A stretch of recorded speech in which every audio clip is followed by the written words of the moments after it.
Good evening, everyone. We're in the Public Arts Select Committee for Wednesday, April 4th. Halfan Squalum, Peace Talakma, Squamish, Owailmeo. Welcome to the traditional territory of the Squamish Nation. There is an agenda in front of the committee. A few modifications. Show and tell is going to be just a little video that we pulled off the internet. And we have one more request for consideration of support for a project from Quest, so we'll just add those to the agenda. And looking for a motion to adopt the agenda. Moved by Sydney, seconded by Fran. All those in favor? Opposed? Motion carries. So I thought we'd maybe just watch a little movie about Indigenous art. This is from Alberta, but I think there's lots of little relevant pieces. There's also, this was only 3 or 4 minutes, but there's also a video that Soacia did a couple years ago as part of TEDx Squamish that we'll send out as a link. And it just gives a good history of the Squamish Nation in the valley from her perspective, and just as a backgrounder for people as we start to explore truth and reconciliation through these projects. We want to make sure we're equipped with enough information to understand it, at least to the point where we can do it justice and not offend in any way. So, oh yeah, I guess we could do that. So moved by Meg, seconded by Catherine. Any errors or omissions in the minutes? All those in favor? Opposed? Motion carries. Business rising we can deal with as roundtable later. So why don't we just watch this, if everyone's okay with that? Volume?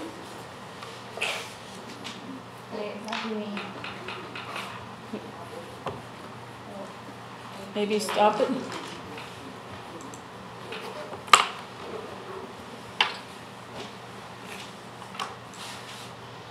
There we go.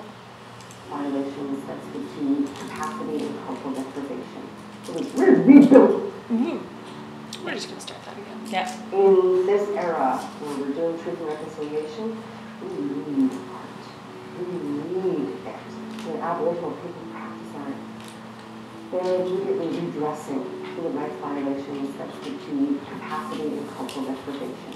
So we're rebuilding. And in order to do that rebuild, we have to really widen our perspective to understand the truth of that. If we very quickly jump to the next word for reconciliation, and I think we really spend some time in the truth part still. We're all in this big circle, and truth is in the center. You know, and you look at my finger and you see, a flat skin. I look and I see nail. Everyone sees something different. You're not wrong, and I'm not wrong, but we don't see the whole picture until we share. Until I tell you what I see and what I feel, and you tell me what you see and feel the truth. And then we'll have a much better understanding.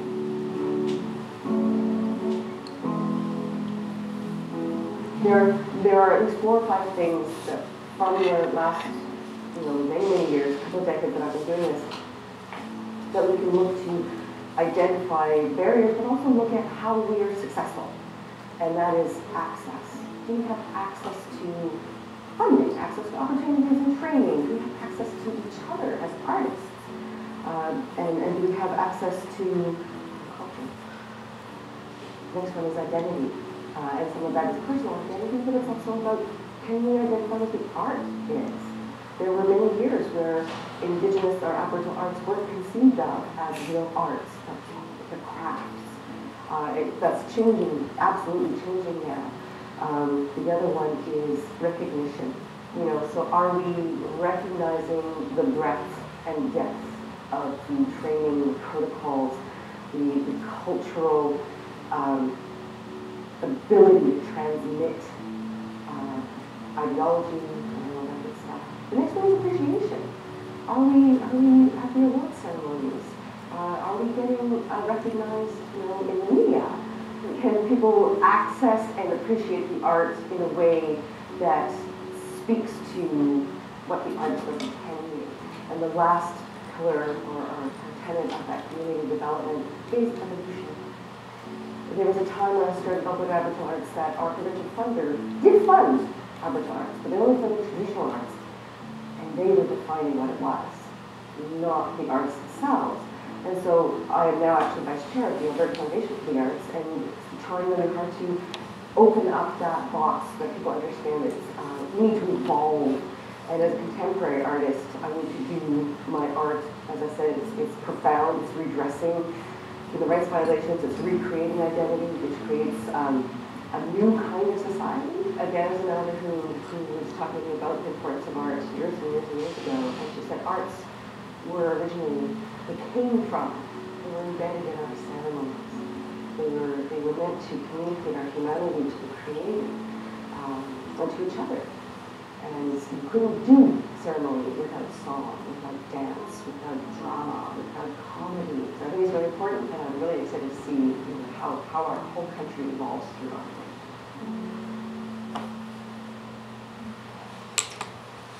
Cool, thank you.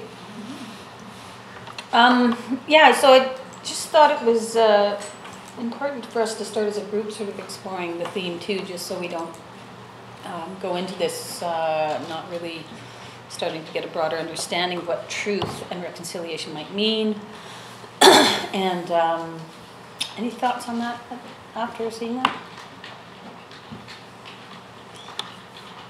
I really liked the point where she said that the funding agency was defining what was art. I think that's something important to keep in mind when we're in the things and the definition of art as well. Absolutely. In sort of trying to find some videos online, pardon me, that were applicable. I was watching this one, and this Cree woman was talking about how the Cree never had a word for art. Their word for art was beauty.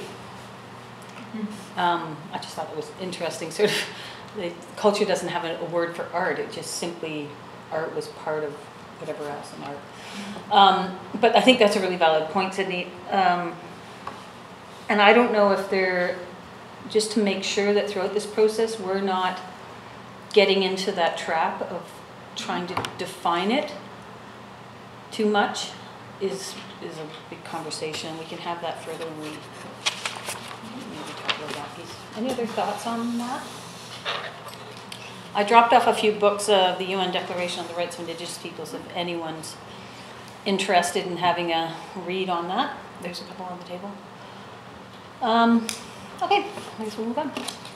Thanks for coming. We have a guest. Oh, hi. I was hoping I could just... Yeah, you can. Sorry. Get a feel of how the meetings are run and awesome. What issues are being discussed. Fantastic. Welcome. Yeah, thank you. If you want to participate, just join us at the table. Really? Oh, that's Yeah, great. absolutely. Thank you very There's a chair here, chair beside Adrian. much. Thank you.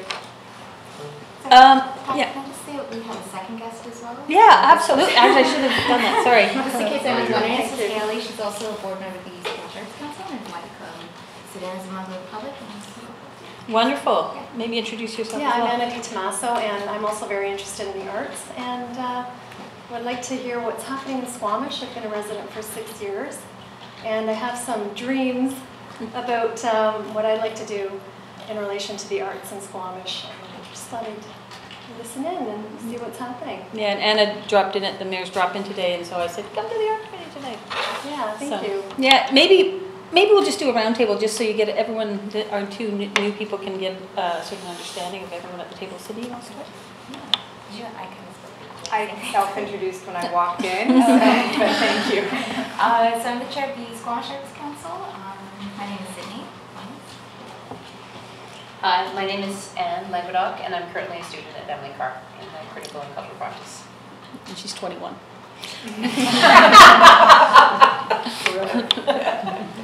And I'm Fran Solar, and I'm a metal artist. I weave with metal.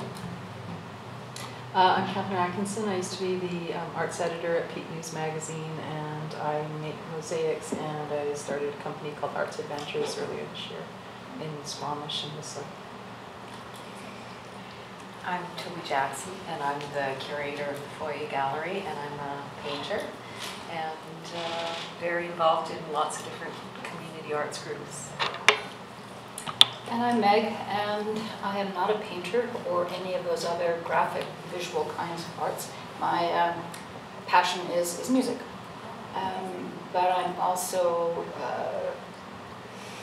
stick-handling gradually the Turtle Trail, you know, and trying to get an opportunity so that we can look at not only the community and where we've come from, but also include visual arts in that project as well. That's something that's Do you want to just do a 30-second on the Turtle Trail? It's not. Turtle Trail is basically a family-friendly trail that joins 5, as I call them, nodes in Squamish. So the Brew Pub, the Adventure Center, Brennan Park, the Railway Heritage Park, the Sikh Temple.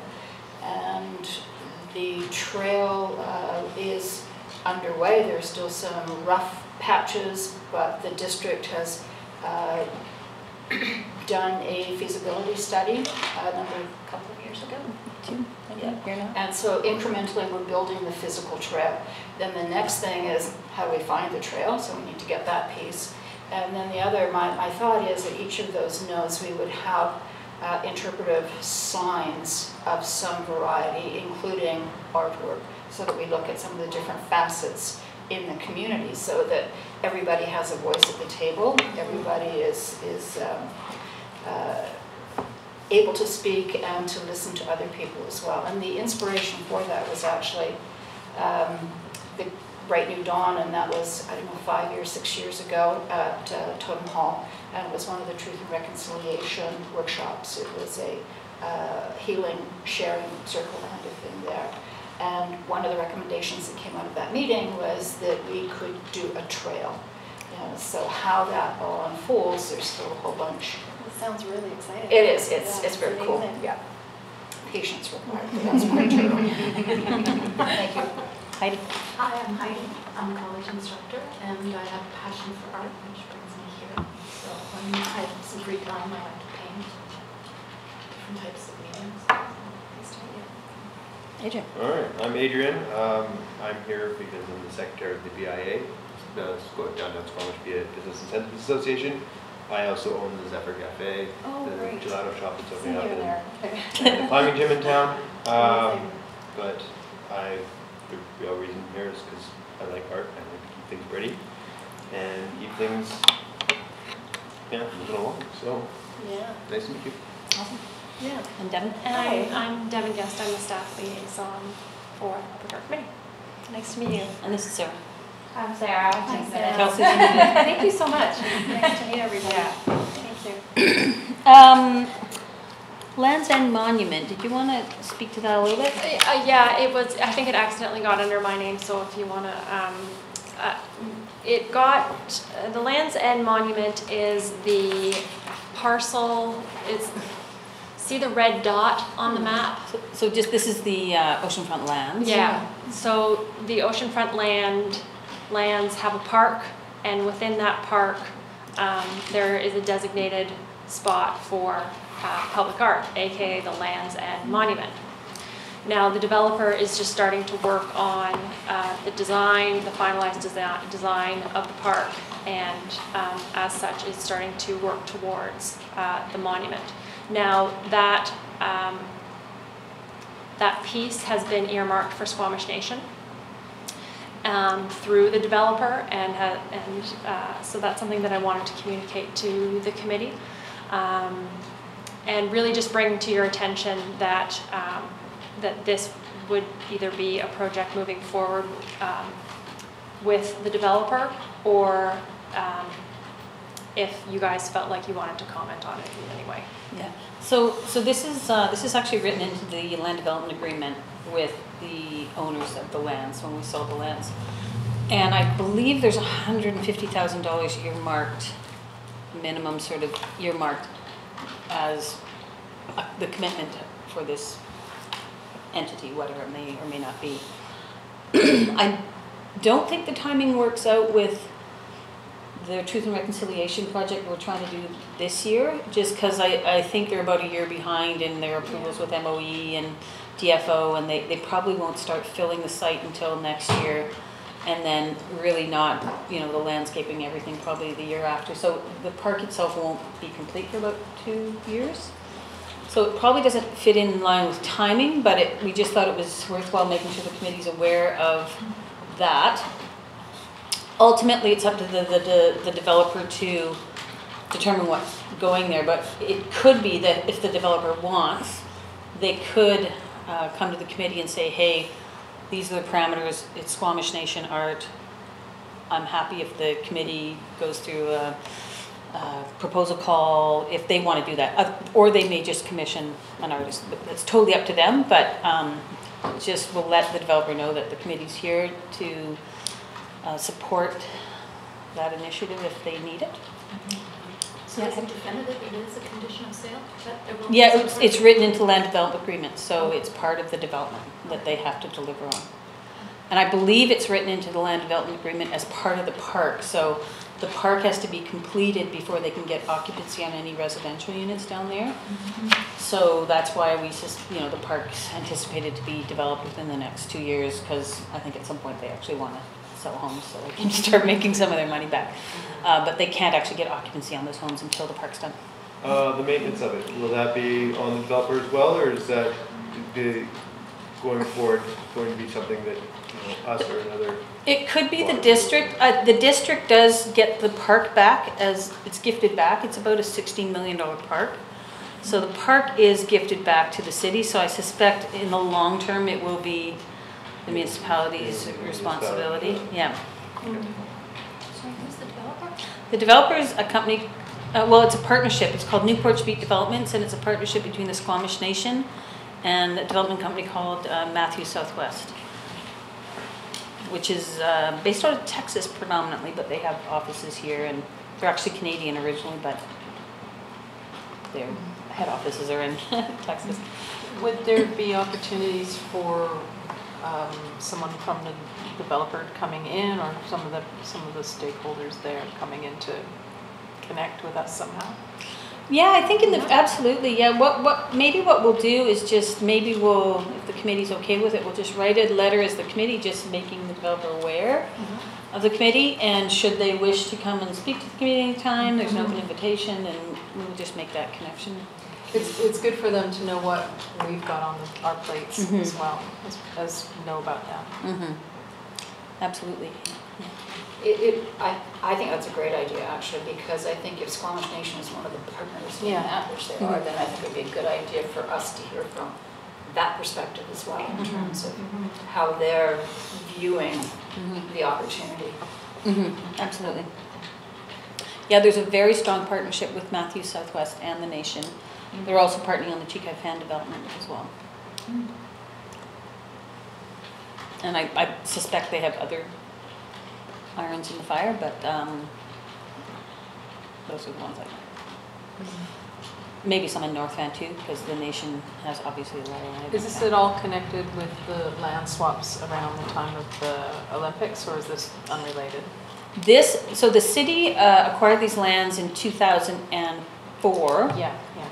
As part of the BC Rail sale, and when they left Squamish, essentially as almost like a compensation for all the jobs that basically got shipped up to PG at the time. Okay. No, I kind of meant more with the Squamish Nation's involvement, because they also now, with a land swap ahead of the Olympics, they also now have parcels of land. They have lots of land. Next to the highway going south. Yeah, the Nation is probably the largest, as they should be, the largest landowner in the valley other than the Crown. Yeah. And I don't know exactly when the relationship with Matthews Southwest and Squamish was first sort of cultivated, but I think it's been at least 10 or 12 years. Well before this project was even really got going. And it was a relationship with Jack Matthews and the Nation, and it's probably at least 12, 14 years old, at least. Because there was always land swap that went on as well with respect to the estuary kind of thing. Yes, that's right. There were lots of them. There was a lot there, but that I think predated some of what. Yeah, there's about 3 or 4 land agreements.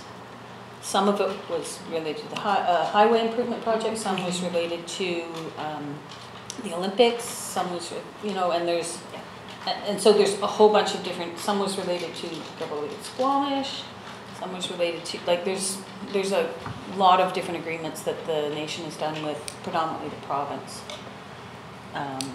And they either acquired land or acquired rights to purchase land. And sorry, forgive me for, is this right at the point, is that the Mamcon Right at channel? the point, yeah. And actually, a lot of the park is not actually, it will be on land that will be filled in. Okay. There's a bit of a, because of the industrial past on this site, there's some sort of preventative, better, how do I try? Better be safe than sorry, and the idea is to cap, and you're actually sort of filling in on this area to cap off any potential leakage that may or may not. So far through, I haven't seen it since we sold the land, but the testing has shown that there's very, very little, if any, leakage of any of the stuff. So, but to be safe, it's the whole sort of edge of the southern portion of the oceanfront is being filled and capped to just make sure there's nothing. Just a bit of separation. Yeah, and they'll do the proper, keeping it in the bathtub as opposed to letting it flush. Anyway, I think if you were to look at that, where the corner of the gray is sort of where the existing land is. Okay. I suspect it goes a little bit into the park, but most of the park is going to be fill. That's interesting. I don't know if you've ever been out there. It's very, very shallow for a long, long distance. And then they'll have to, and that's why the approvals are taking so long, is they have to do compensation and rehabilitation and all sorts of stuff that goes along with filling of the land. I'm getting a little off topic, but I'm here to answer questions. Back to the art piece, how far off the water will it be? Because they're going to, obviously all this is going to have a retaining wall of some sort. So, well, there'll be beaches. So as I understand it, this isn't actually the final, so you see where the Land's End Monument, I think exactly where it goes can be determined through the design of the park. But as I understand it, so the beach on the south, the bottom, is meant to be a beach, and there's actually potentially 3 beaches. So where the red dot is down, there might be another launching beach off there for wind sports. So those 2 beaches would be wind sports, and then the other little big beach would be just beach for people. And so exactly where in the park the Land's End Monument goes, it's going to be determined through the design of the park. The developers are currently going through the design of the park. And that's certainly something we could do is see if the developer would come in and speak to the park design, if they're interested, if the committee's interested. Totally. They're going through that public process with the public right now to, in consultation with the wind sports and various community groups. I suspect the Arts Council, has the Arts Council been involved? Yeah, so that's ongoing right now. I'm just curious, what's the timeline for that? Are we looking For the at whole years? development? Yeah. The whole development's probably a 20-year build-out. Yeah, for the whole oceanfront, but for the beach, is that? I think they're trying to get the park done in the next 2.5 years. They have about another 6 months of approvals to get through, and then they'll start filling next year, and then probably the year after designing it. And then once they're starting to get the park going, then they've started to put the road in. I don't know if you've been down, you live near there. They've started to put the road base in, and they have 2 development permits already approved for about 180 square feet of commercial office space already. It's already been approved. One is theoretically potentially for the carbon engineering site. The other is 140 square feet of 140,000. Oh, yeah, okay. Sorry, did I forget to add that part? Yes. Yeah, it's big. It's really big. That's like 140,000 is like 2 Walmarts. It's big, big floor space for office. And that's intended to be sort of a clean energy technology center. Ideally in concert with Clean Energy Campus type thing as well. I'm just trying to get my bearings. Where's the highway end? So The highway is on the bottom, yeah. Terminals is at the top. Okay. So this way is south down Howe Sound. Yeah. And that way is north up towards Whistler, essentially. Oh, wait. Oh, You're looking at that one, right? The other way. Everybody's gonna want to live here. I think that's already happening now. Yeah. We're gonna have to take on Miranda's mantra, Squamish sucks, don't we? Yeah. Yes, I have to get that bumper sticker. I have one in my car. It's inside my car. Public meeting. It was funny, I was talking to Miranda the other day and she goes, yeah, I was given that interview and all I could think about is I'm never getting a parking spot in front of the sushi place ever again.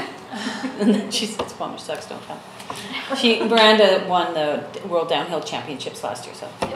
Yeah. And her post-race interview, it was brilliant. Anyway, anything else on that?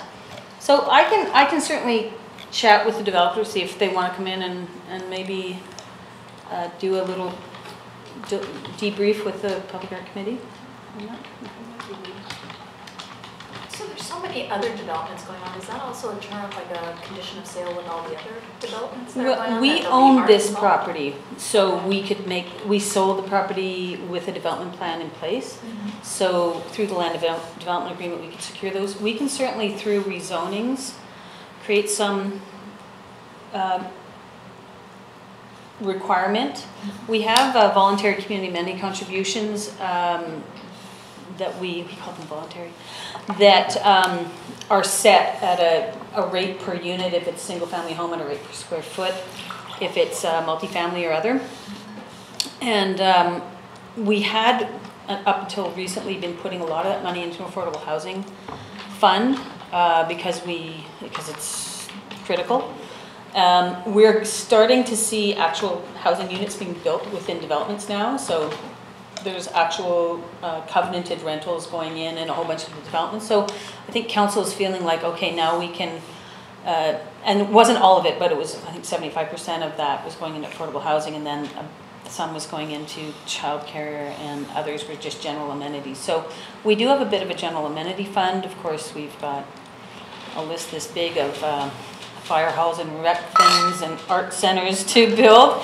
So we're starting to move some of those funds into just general amenities. I think with all new developments, and we haven't really, it hasn't trickled down to the planners yet in terms of the expectation that public art be literally part of every development. Mm-hmm. We don't get that yet. And it could be something that the Public Art Committee wants to send a message back to council to say all developments should be required to articulate their built environment public art commitment. Mm-hmm. One thing is to put into a fund, and the committee and we choose where and how we put public art, but all new developments, if you're a good developer, you should be putting public art into your development, right? But it doesn't seem to trickle down to the planning department yet, so any kind of messaging the Public Art Committee wants to do in terms of motivating that more clearly, maybe think about that, and if that's something that this committee wants to articulate back through council to staff. Would we do that by means of a resolution? Yeah. Okay. I think that'd be really important. Yeah. There's a lot Yeah, of kind of. developments in other big cities. I mean, it's a conditional Well, sale. Mm-hmm.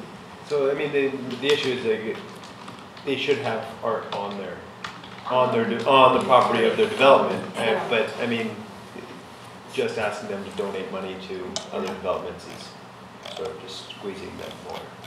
No, you make it a Right. conditional. Yeah, I think we're talking about art as part of the vernacular of their development.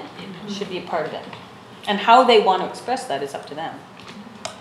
Like for example, the Polygon development by Cole Harbour in Vancouver, part of that condition of sale was to build a seawall when it was put up. You can see the Art Deco style, what have you, and a lot of the buildings that are down in Vancouver and Toronto. Any sort of development that goes up will have a piece of art, a sculpture or something right in front of the building, whatever. It's integrated. Really. It's, yeah. and it's a condition of sale. Some of them are 4%. Or condition of rezoning, yeah. Yeah, 4% up to 20%, depending on how large the project is, and that's just part of the parcel. Yeah. And I think it's really, it makes a real impact. I was just going to say, I think the mayor brings up an important point about You can call talking me to Patty. Patty brings up an important point to about talking to the planning department.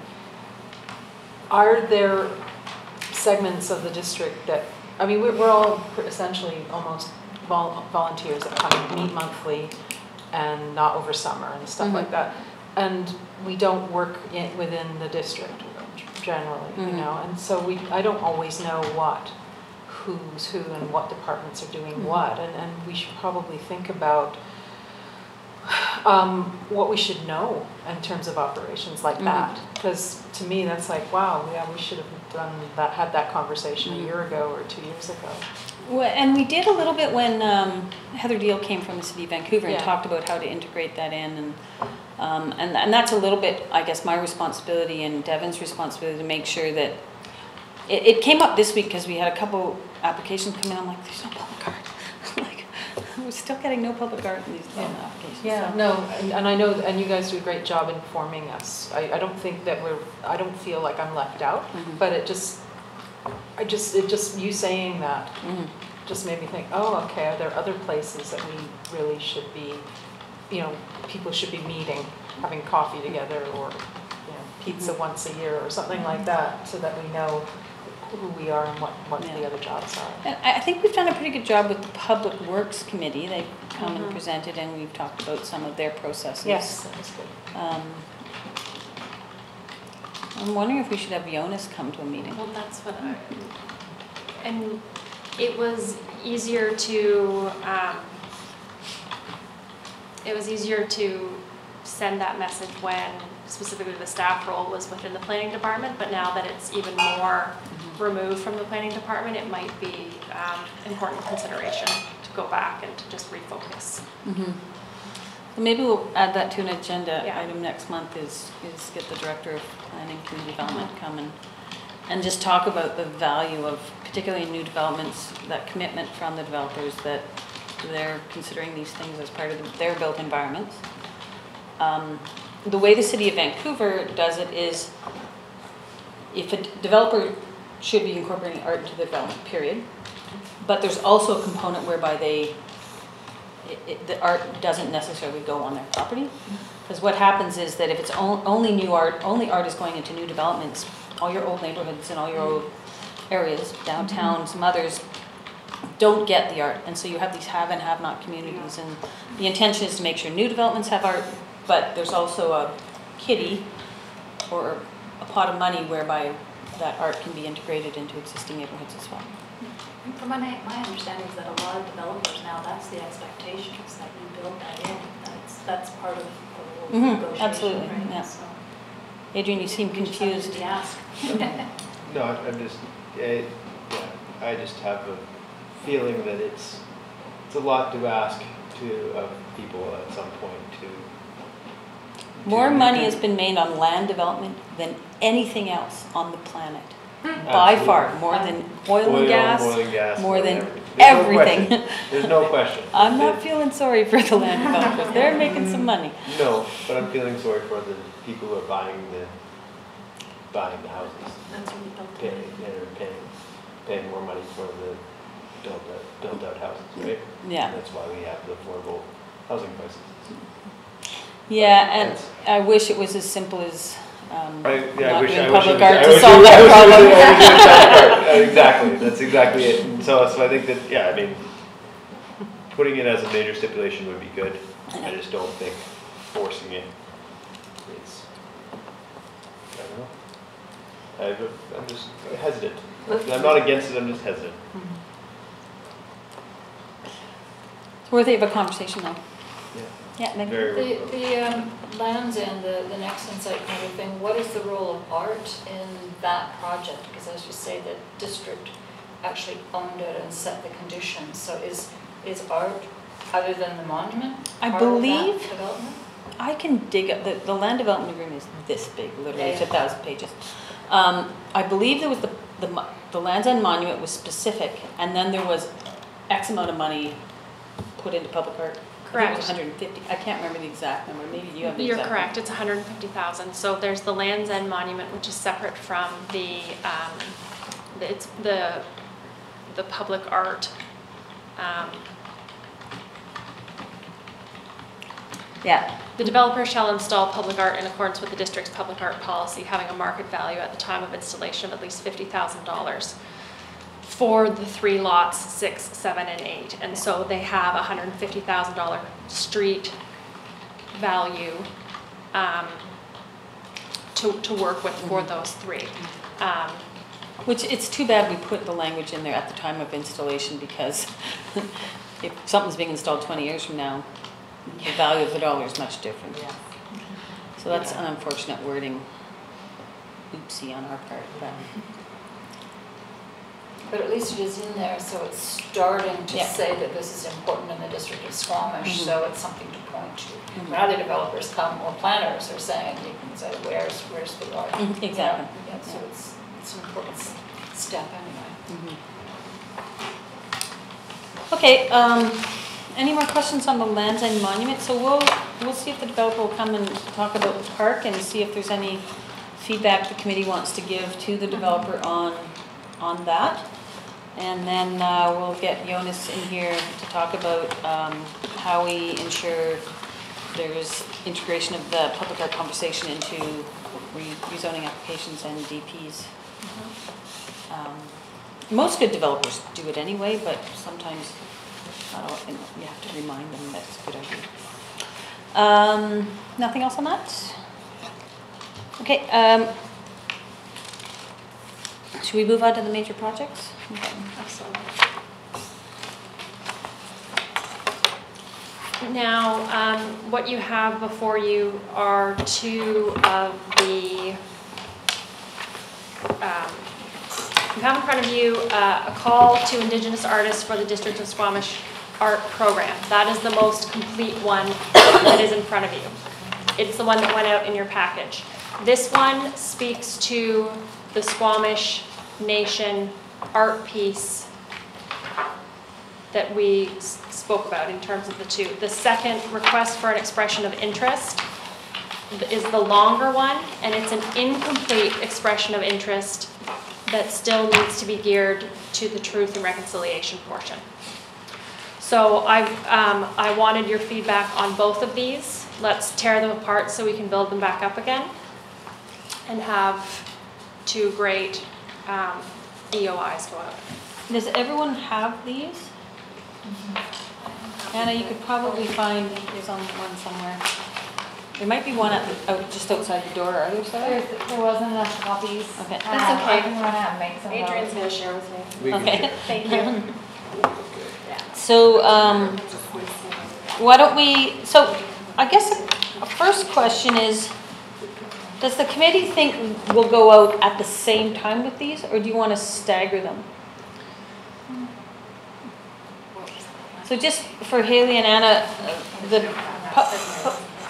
Public Art Committee has been stashing money away a little bit so we can do a significant project. I think we have about 85,000 in our kitty.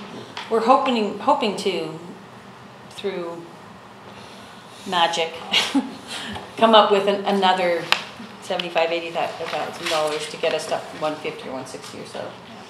And do 2 major art installations in the next year or so. One being a specific Indigenous artist installation, and the other being an art collaboration that speaks to truth and reconciliation in some fashion. And I think, and this is just my interpretation, so look for the committee to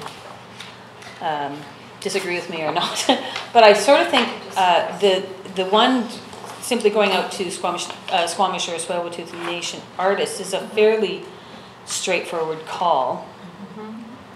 And this one might be take a little work to get our brains around how we want to articulate this more collaborative, conceptual piece. Well, I think if we can get this the first one, the easier one out first, and then this one. I think it would be less confusing for people that are responding to it, like because, and especially because the call for Indigenous artists is a local thing. I think it would be good to get that out like as soon as possible, and then because then that'll, you know, start, you know, our process rolling. Yeah. What were you thinking in terms of the spacing between the two? I mean, I wasn't thinking anything other than this one's, Be- we could probably get it get this out in the next couple of weeks, and this one, I think, takes some real thoughtfulness. Well, just because I was thinking in terms of gaining media interest, because this is a serious amount of money, and I believe that there should be considerable interest, especially in the big one. And in terms of local media, definitely for the well, I think the reconciliation piece should have interest across the board in terms of the lower mainland media, and I just think there'll be a lot of interest there. And I still think it's a package. I think it's a But package we too. go forward with one. The local one could also be a truth and reconciliation Absolutely. piece based on It's the the first local artist. Yeah. step in that. Yeah. So what I'm thinking in terms of when you send out your media release is that you might want to take it as a package. So because when a lot of art writers or whoever writers are writing about these things, they tend to like to group the stuff together just because then they can decide whether or not they want to do one story on each or two stories together. And the likelihood of getting promotion that way for both would probably be if there is a press release that says announcing Squamish is doing announcing two major public art projects for 2018, 2019 on the theme of reconciliation, blah blah blah, He was the first one and to do say it that way, and that it can go out with the first one that goes out, and then the next one is due to go out in 3 weeks, 6 weeks, whatever. I just think that you have to celebrate it that way, and then they'll celebrate it too. They'll be more interested if they can do it that way. Yeah. I think we see it still as one initiative. Yeah. One motivation, however, sort of broken into two parts. One that's staggered slightly ahead of the other. And I think it needs to be promoted that way because it can I can see a really big media opportunity coming from the idea of, my God, look at what Squamish is doing this year. Any other thoughts? I don't know if I should speak up. Having Absolutely. just literally read through them as I You just sat can't here. vote. Fair enough. This one's because it's local. This one being the indigenous. Well, it's local being Tsleil-Waututh and Squamish nations. Yeah, but this one's got a lot wider call. Like this artist could be I know. anywhere I in need to Canada. cut that out. Sorry, what's that, Haley? I was going to say this one's a local, like regionally local artist. This one's a lot bigger call. This could be someone from anywhere within Canada. So it's nice to have the local project started, established, and then kind of go in with that wider call. I mean, this could be close to, but it could be. Yeah. Anyone not on board with that sort of strategy or that sort of? Am I hearing two different things here? No, not necessarily. Well, I just need clarification on that because one and then the other, or both coming out as a press release as a. I think they both need to be announced together, but but stated in the press release, the larger project is going out to tender, June 1st or whatever. By the time then people can wrap their heads around it as a two-part project. It's a two-part initiative. Yeah. And then the budget for this first part is Well, we can. on the back. This is. We can make it whatever we want. We can put it. You can put in whatever you want, and this is where it got difficult for me given our funding and our conversation didn't really nail anything down. So, so the highlight section. So things that are highlighted are. So I think the other little piece about staggering this is we have 85 grand. We could even go out and say, here's a $40,000 project or whatever number we pick. We still have 45 to leverage for matching funds or other means, and work on the budget for this one. This one could end up being Aboriginal artists as well, so there's no parameters around. Can a local artist submit a proposal for both? Absolutely. Yeah. Okay. And this one's and yeah, we're on Squamish Nation territory. The district is within the Squamish Nation territory wholly. There's a portion of Tsleil-Waututh Nation that comes into the district boundaries. So we have a day-to-day relationship with the Squamish Nation, and obviously there's quite a few, there's 5, 6 reserves within the district of Squamish. So it's whereas Tsleil-Waututh, we have to refer certain items, governmental items, to Tsleil-Waututh, but we don't have necessarily an ongoing, a little bit more these days, but it's not as obviously familiar as the Squamish Nation. But technically we're within their territory. So, and I think this is, so I think out of that consideration, we have to make sure we're open to Tsleil-Waututh or Squamish. Yeah. But it's what the committee determined was that this is solely open to Aboriginal artists of those nations, and that this has no real limitation on what we may consider. This is any artist. This one being the more collaborative, bigger picture, truth and reconciliation one. Okay.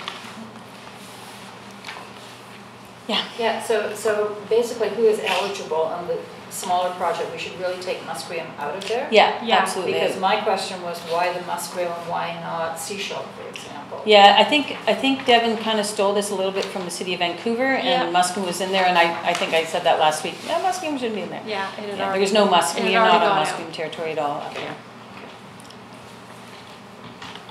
What is the territory of the other? Tsleil-Waututh? nation? Yeah.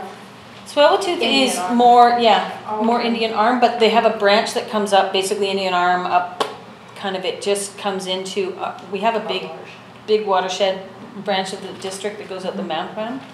And so the Tsleil-Waututh territory comes into that piece of it. I'm just curious And Howe Sound of it, sorry. how they recommend a site for the first one, right? For both at this point. For both, they're selecting a site of where there are. It doesn't mean that it will be the No. site, it just means that the feedback that I got from this committee was that they didn't want to cap creativity in any way, and that they wanted to hear what people were proposing. I think the only real parameter we have is that we can't force it onto private property. So if it's public lands, Crown, we may be able to figure something out, but if it's municipally owned lands, that's where we can put our public art through this committee. If the artist says, I really want to do this, and it's somehow on Squamish Nation land or somewhere else, then obviously we have to make sure we're going through the right process to allow that to happen. But I think fundamentally, if it's on district-owned lands, then we can say yes, because it's our land. Is that traditionally how these projects are done, where the artist will make a recommendation and have a project? And This is written specifically as an expression of interest. If it was a specific site, it would be written as a request for a quote or an expression of. Yeah. It would be more. We specify it within It would be completely formatted differently, and it would have, this is the site, these are the parameters of the site, these are the restrictions of the site. It would be a lot more prescriptive. So we've done just a few things through the Public Art Committee over the last couple of years. One was the metal fish you see around town. yeah. And we had the artists come and say, where would you like to put them? Although I think we ended up working with the artists to figure it out. And then we did the banners, which of course go on the poles. And then we did the wrapping of a bunch of hydro boxes and stuff like that. And we specifically articulated in the request for proposals, this box, here are the dimensions, this box, here are the dimensions. So it really depends on what the call is about. But I think on this one, the committee said, we don't want to say, I think obviously where the location is might feed into our decision on where, you know, if there's something downtown, or if somebody suggests something, we go, no, we really want to have it downtown across from Stopness Reserve, or whatever, we may work with the artist to relocate it, but we didn't necessarily want to be prescriptive about where they could. Location also would show the medium, right? So as soon as we say a location, then there's only a certain amount of mediums that would work Yeah, in specific locations. and we didn't want to be prescriptive about it. And if you read the difference between the two by nature, the Squamish Nation art piece is it's a lot less wordy, it's a lot more open because it's specific to the artist, whereas the request for the expression of interest, you can see by nature it's 6 pages long. It's a lot more process oriented, and it's a lot. It's just a greater requirement for the project, and so that served two purposes. The first being I wanted to see which one you guys liked better, and get your gut feeling on what you felt was going to work for these communities. And the second being I forgot what I was going to say, so we'll just stop there. So maybe let's focus on the Squamish Nation Indigenous Artist one, or Squamish Tsleil-Waututh Indigenous Artist one first. I think in particular the yellow highlighted or major discussion points, I want to make sure you get clarity from the committee. But to start, I think the title needs to say that it's a call to Squamish Indigenous artists. Because that's what we decided, right? And it doesn't really say that in the first 2 paragraphs, like it doesn't specifically, like I'm sure it Yeah, there's a who is eligible, and it's Squamish and Tsleil-Waututh artists. But I think it needs to be that as part of the title because then if anybody's looking at this. So we could put a call to Squamish and Tsleil-Waututh artists. Yeah, you can just end it with that, and then because we've got District of Squamish up here, and then you can say it in the first sentence. And it could be they have a team and there's a Tsleil-Waututh and a Squamish that come together and do something too. Yeah, we can put that in the first sentence for sure. I mean okay. Any other thoughts on? Yeah, Sydney. Can I move down to program goals? You bet. Just a question for the committee. Do we want to encourage collaborations or make it specific of the artist is going to be an Indigenous artist? I think for this one, it was very specific. It's Indigenous artists to celebrate Indigenous art in whatever form they want to present it. Because it says here. And then the other one is collaborations of any kind. So I'll strike out number 2. Non-Indigenous collaborative artists. Yeah. Yeah, I was wondering that myself. I'll strike number 2. Yeah. Can I ask a question about that? Because one of the thoughts that I had was it would be really cool if we actually did have a collaboration between Indigenous and non-Indigenous people. I think that is that more this one? Is what you're thinking about? That's how I understood that. Collaborations of any kind, and I think that would weigh heavily on our decision making if there was Indigenous, non-Indigenous collaboration in that one. Okay. The way my understanding is, we met with the elders, and the elders really wanted to be able to showcase First Nations art and First Nations artists. Yeah. So that's sort of what this one was really geared towards, sort of honoring that intention as expressed by the elders. Yeah.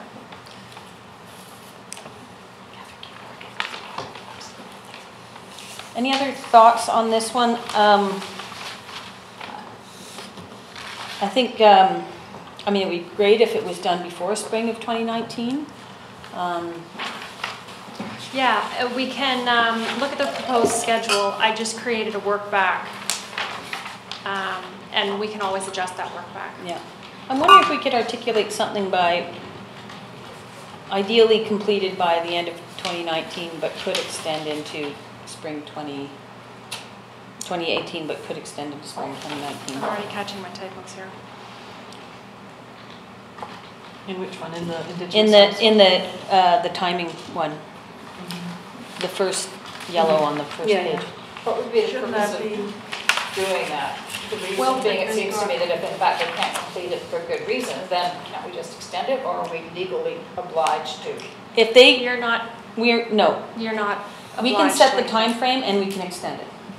I feel. Ideally, our finance people like when we spend money in a certain year when it's Yeah. allocated, but Yeah. we can get around them. Yeah, I'm just thinking that I think Susan Point's piece in Whistler took 4 years. But I mean, it's iconic now, but I'm just thinking, And, I mean, that's a unique situation, but still, and it's also, longer than 4 years. yeah, and that was more likely a commissioned work and, Yeah, the money came from the Legacies Fund for the Olympics. there's that old triangle, like that business triangle, right, where you've got budget, time, and quality, and you get two, Yeah. sort of thing. Yeah, yeah. So, Choose to. so I would suggest that we don't write anything about extensions in here, but just offer it when the time comes if need be. Because artists work to deadlines. Yeah, true. That's And if they think there might be an extension, Yeah. then they'll use it. very sage advice, Toby, Yes. thank you. yes, that is very sage advice. Do they submit a timeline for their project They could, with request a timeline? yeah, we could just leave it open and say, as part of the proposal, present a timeline. Yeah, go That's ahead, Ann. Just the words truth and reconciliation don't appear in the. don't appear on At all. on this one. Is that intentional? Yes, well, yes, because it wasn't the truth and reconciliation piece one.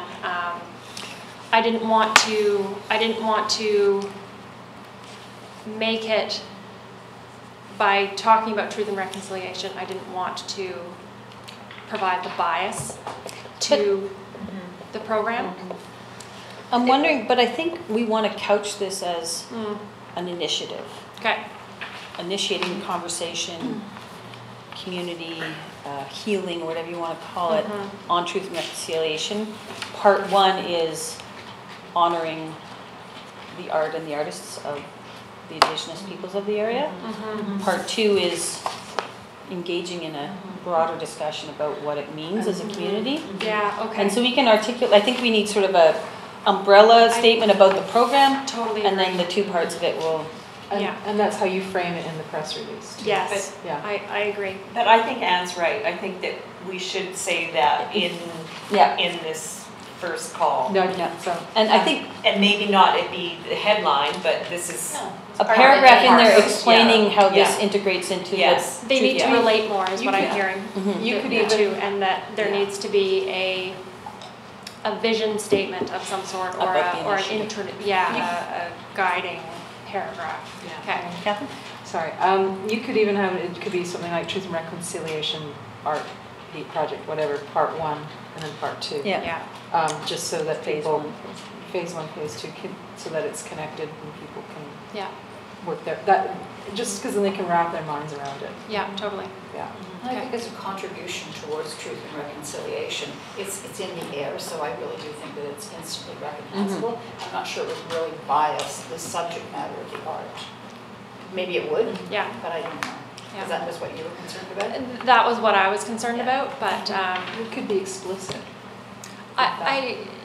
it sounds like it doesn't need to be. It Yeah. sounds like, If that's part of the proposal, great. If it's not, and it's simply showcasing yeah. talented artists. From someone on the outside looking in, if I may speak, to me, it's by nature, this one with collaboration should be the truth and reconciliation one.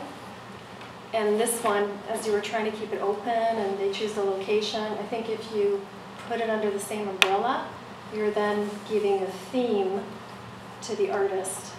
And if that's what the goal of this is, that's totally fine, but I'm not sure. I think I think it's a package deal. Like the initiative is about truth and reconciliation. That's how we can change our minds. But I think we can articulate in the one that's about the artists is that this is about providing a venue and showcasing Indigenous art as part of our Truth and Reconciliation initiative. Right. But not Right. themed around. Right. No, It's just but part and of- we can be very Okay. specific. This is not a requirement of the theme of the art. We're Yes. gonna- We can Yeah. articulate that very specifically, but it's meant to be part of a, and there may be a phase 3 of this down the road too. You know, maybe it's done in partnership with. I was watching they did a ballet on Truth and Reconciliation in Winnipeg or something. Winnipeg. It was really cool. Yeah. It was like, wow, it's beautiful. It was about this Indigenous woman who was Indigenous but knew nothing about residential school, and she meets someone who teaches her all about it, and the ballet is all about her discovering this side of her heritage. It looked really cool. Anyway, so, you know, it's an evolution for sure, and it may be 2 phases, it may be more, depending on how, if other art groups in the community want to take this on as a theme too. I said, the library, for example, a year ago did quite a bit on Truth and Reconciliation, and we've done quite a bit at the district, and then this is sort of building on that more. The and then schools have too. The schools have too, exactly. Yeah. One thing I thought I'd bring to the committee's attention, we have all of our staff go through a program called Understanding the Village,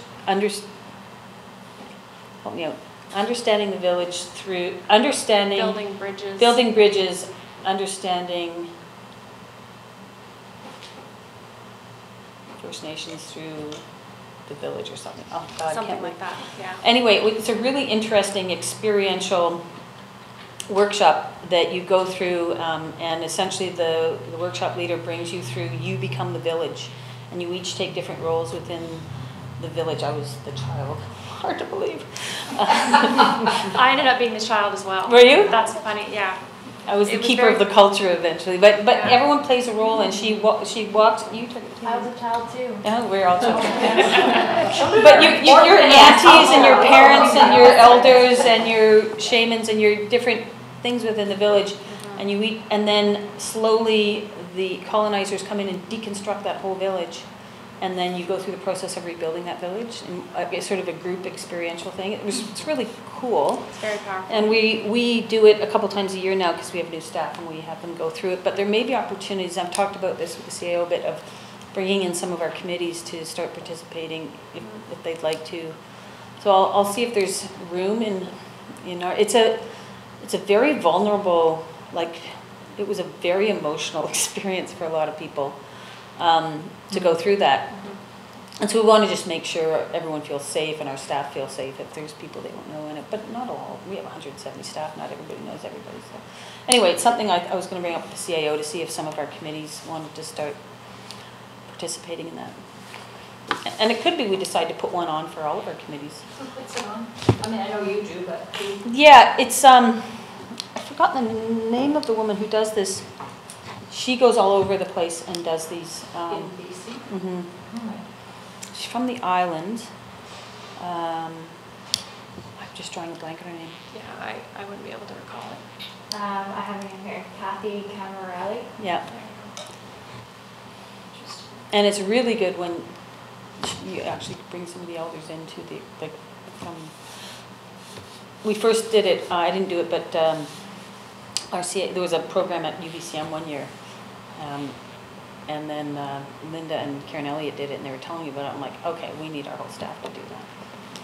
So it's a full day. It's very powerful. Yeah. Anyway, I just thought people are generally interested if we can include some of the committee, and if you're available, we'll let you know. And, okay, cool. Sorry, back on. So with regard to completion, do we want to just? Yeah. Can I ask a question first? Wednesday, April 18th, that's like 2 weeks that were all proposals to be submitted by. Is that realistic? Sorry, where are you looking? I'm on the back page. Indigenous artists right at the end, page 4. No, those are all the yellow pieces are to be. Yellow? That's why I was asking the Yeah. question. Is that reasonable? No. Everything in yellow is not at all what should be there. Pretend. I have no idea. I'm not an artist, so I don't do this kind of stuff. No, I suspect if we're fairly close on this one, I suspect Devin and maybe with Catherine and I, we can just make sure it's fine tooth comb, and then send it out in a week or two. And then probably what's reasonable, a month or 5 week? 6 weeks. 5, 6 weeks, yeah. So we probably wouldn't even, probably the end of May is sort of when we're looking at having the proposals back in. So with that feedback, like we'll call it open for 6 weeks. I'll build it from there. Last meeting, we did discuss the length of the call and did decide that everyone just does it the last few, the last minute anyway, Yeah. but I guess You want a couple weeks to be able to get the word out. we just need to make sure that the word gets out first, right? So I'm just looking in the minutes to see if we determined. maybe 6 weeks is too long. I think 6 weeks is too long. 5 weeks? I don't know, maybe I'm. Sydney, you're thinking something local. I just don't know the network, Squamish Nation networks and Sligo networks and that, how quickly they can get out to artists. Actually, I just don't know the answer to that. Really good point, because I did ask Swayze about that, and she's like, oh yeah, we've got a list, and I'm sure Swellowtooth is the same, and they would send it directly out. So I actually think on this Squamish Nation one, Swellowtooth one, we can probably have a tighter timeline, just because we can literally get directly out to the artists within a week. Right. Yeah. Yeah. Sure. So am I hearing that we're comfortable with 5, or are we going Let's for do 4? 5, because people may want to can do conceptual stuff, and Yeah. we don't want them just to pull something off the shelf necessarily. Yeah. 5 weeks? Sydney? Everyone okay with 5 weeks? Just don't want to jump on anyone. Yeah, go ahead. Might be a good point of conversation to touch on what we talked about last meeting, this like potential youth mentorship aspect of this project in particular, or the other project. The Arts Council was successful in getting some funding through the BC Arts Council to put towards engaging youth in the creation of public art that focuses on Indigenous artworks or that conversation of Indigenous artworks. That amount is about $3,500 to be spent towards both artist fees, youth honoraria, and supplies. My suggestion is that in this that focuses on local Indigenous artists, we add to phase 2 shortlist development stage a criteria about a mentorship plan for community engagement with youth. It doesn't need to be like a novel about how they do it, but just something to indicate that this would, if again up to this committee of course, but my suggestion is if the committees want to be a youth engagement component, that we put that somewhere in here to not surprise them. I'm wondering if, I think that's great. I'm just wondering in the Indigenous artist one too, we say include youth mentorship if you want to. And so if somebody does and it fits, we could do it on that one. Yeah, like we can use language. We don't have to say it a prerequisite necessarily, Yeah. but Yeah, I think I could definitely take language that I've already written. and I think that would, like, I don't necessarily want to make a prerequisite of this one, Right. Yeah. but open it up to, hey. Yeah, that's it. If And they don't have to include it in their budget. no. Yeah, that so would we be- just have to make sure they're not Yeah. thinking they have to somehow. Yeah, no, that would be an additional into whatever Yeah. is in here. Up in screen where it's $3,500. It can apply to this or it can apply to the second one. The sort of catch is that that program needs to conclude by spring 2019. The youth mentorship component of the program, just so we can submit reporting. Yeah. Is that something the committee is still interested in having as a part of either one of these projects? I think so. And anyone who doesn't think it should be? That's how we vote. Yes. I have to run, unfortunately, I have to go close down the cafe. As is my life. I'll leave it in your capable hands. Thank you so much for having me. Thanks, Adrian. Thank you. Nice to meet you. And when's Gelato opening? Not to put any pressure on What's you. that? When's gelato opening? Oh, end of the month. End of this month, it should be good. But Looking good in there? it's pretty funky. Awesome. Thank you guys. Thank you. See ya. So if we can, yeah, just to encapsulate that, if we can write in, and we could even say, Squamish Arts Council has funding for youth mentorship.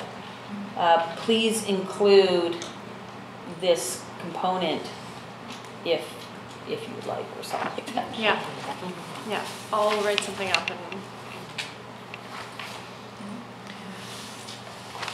I don't think it's a prerequisite of this one, but hey, I know, for example, when Halacton's reconciliation poll at the Checkmas Center, and Sydney knows about this, there was all sorts of artists, youth, young people working on that with him. So I think it's something that, particularly in the indigenous cultures, It's a pretty normal yeah. Yeah, they set up the workshop right by where the children ate their lunch. Mm-hmm. So there was a lot of interaction from visitors as well as anybody else helping out. Awesome. When they did the welcome at the high school as well, that was right there, and all the kids going back and forth were welcome to come and help out with that. And any of the adults passing by and that kind of stuff were helping out too. So it's a pretty normal. Brings up an interesting point. Do we want to, so we have this canoe shed on Gwinnett Park that sometimes has canoes in it and people working out, sometimes not, but it's a pretty big space. Do we want to see if we can offer that up as a place to do this, if they so choose to want to have a public space like that to do the work in? Yes. Maybe? Yeah? Because I think the more we can get people using that space and interested in that space. We actually have regular regular canoe people working in there, so it all depends if someone's on a project or not. I thought the canoe shed was owned, Managed? was under Squamish Nation. I thought they had the keys to it. It's District of Squamish property, but I believe the Nation youth go in, like they bring their canoes in there and work on it, so they have keys to it. Okay. But I would presume that, I mean, it's technically ours. So should we be asking as a courtesy? Yeah, I'm not sure who at the district would know how we set that up. Yeah.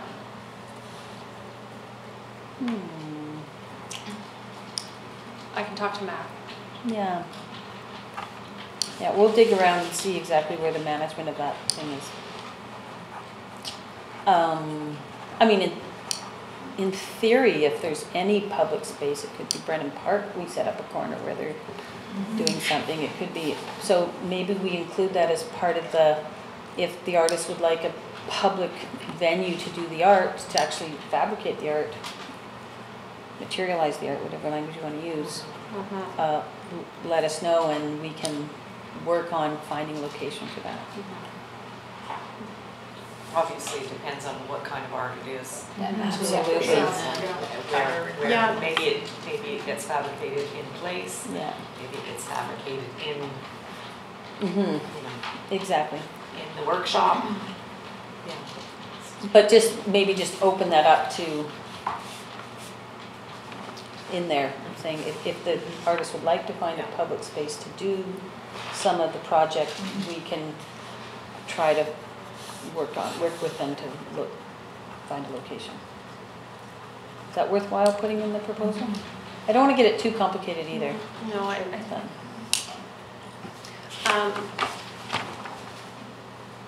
are people comfortable with the phases that I implemented, and are we comfortable with shortlisted artists in phase 2 will be paid an $800 honorarium to design the concept?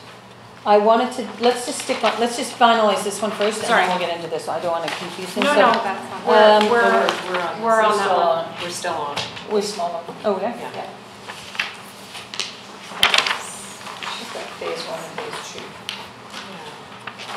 Page 2, page 3. Oh, yeah. So, Oh, I see, yeah. Yeah, so we need to figure out what wording we're gonna use, because we talked about doing these two projects as a phase 1 and a phase 2 project. So we can't really use those words within this. Oh, yeah. So, yeah. Part 1, part 2 or something, Yeah, something like that.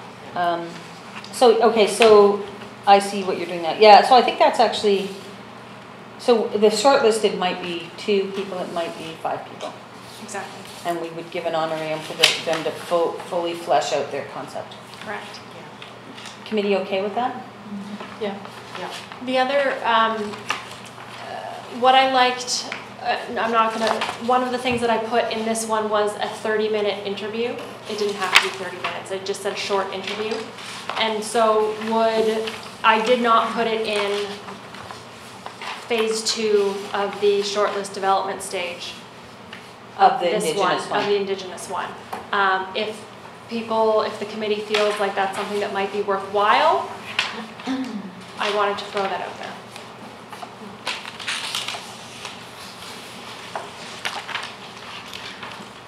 Thoughts? Yeah, I love interviews. Yeah, I think it would be worthwhile, yeah. It's not about you guys. But in some ways, I mean, it actually is, because if again, the underlying theme is reconciliation, then actually talking to some of the artists, and particularly, I hope that Swayze is here, you know, then it really is an opportunity to start asking some questions and building some bridges and getting to know some people. I think so. Yeah, I don't have them. I think a conversation is probably assumed. Yeah. I would recommend some prep ahead of time so that we can ask intelligent questions of each artist. You have such faith in us. And myself, hey, just practice. It's just years of practice and knowing what happens when you don't prepare. Yeah, no, it's important. So we can add that, Devin? Yeah. I personally think 25,000 isn't enough. Any thoughts on the amount for this one? Yeah, I think it should be more. 40? Remember, we only have 85 in the bank right now. We're hoping to get more. So will that be enough for the big second project? Well, I think it leaves enough for us if we can find matching funds. Leverage. We can get it up to the 80 some odd thousand. So this is something I should just bring up right now, because I had the opportunity to meet with a representative of the board of Squamish Savings Oh, good. last couple of weeks ago, and on a different issue, but you know, got some good information about their funds that they have available to give out as for local grants, and they have a big thing about not giving for art, not giving money for art, but they want to give money to the First Nations and as well as youth. So those are 2 big components that they want to give money to. So if we were to think about maybe making the youth component more mandatory, then maybe it makes a perfect fit for getting money from them, and so I could see easily, you know, getting, you know, another 25 grand from them if and then we'd have 50 grand for this one if we did 25 grand, and then we still have a good 60 some odd to go towards this one.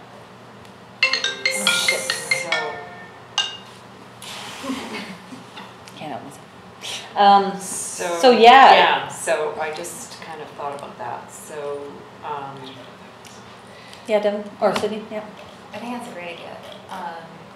In terms of the 25,000 mark, I have feelings on increasing it just because it theoretically decreases the other pots. So it depends on you know, what we want to attempt to achieve in both those projects. I think with our local project, there's some really great local opportunities that we'll be able to increase the size without changing the levels in our own community. That's just my thoughts on it. Any thoughts on how quickly Van City could turn around a decision on? Well, I know the board's meeting on the 16th. Oh, good for you. So I don't, yeah. And I mean, I'm working on putting in an application for the foyer gallery right now, so. So you don't want the competition? So I don't want the competition, not this month, but maybe next month. No, I mean, I know that they're, Yeah, it's a different pot I of know money. that they've got over $100,000 Yes. for local stuff. I think that's yearly, so I know that they've got a lot of money to give out, so. It can't hurt to ask. Yeah. I just don't want, I just don't want to be, because I'm already involved in it, I can't be the one to You will not be the be asking for More money. more money. Yeah. So we also, Squamish Students is also a sponsor of the Squamish 1000 Arts. So I'm also in a similar position as Toby currently. I can. I don't know how they do their own internal finances, the sponsorship and grants are. Yeah, no, I think what we Yeah. do is, as a Yeah. public art committee, we put it out, we just say what we're trying to do and say we have, Yeah, I mean, they've got a full $30,000 online toward this. application that, yeah, you know, that gives you the parameters and everything, so. okay, I'll go and do that. Yeah. I don't mind co-pitching as a member of the public art committee for this project. Yeah. If it was required to go from the board. So I think what I'm hearing from the committee is we want to make the youth component more a condition of the application. I mean, why not? Yeah. Right? Like, Mhm. Okay, of the one, Of- of the of- Indigenous one. And they, I think yeah. it's an intuitive one anyway, because as Meg was saying, this is part of the culture, sharing with them, mentoring your young people. Everyone okay with that?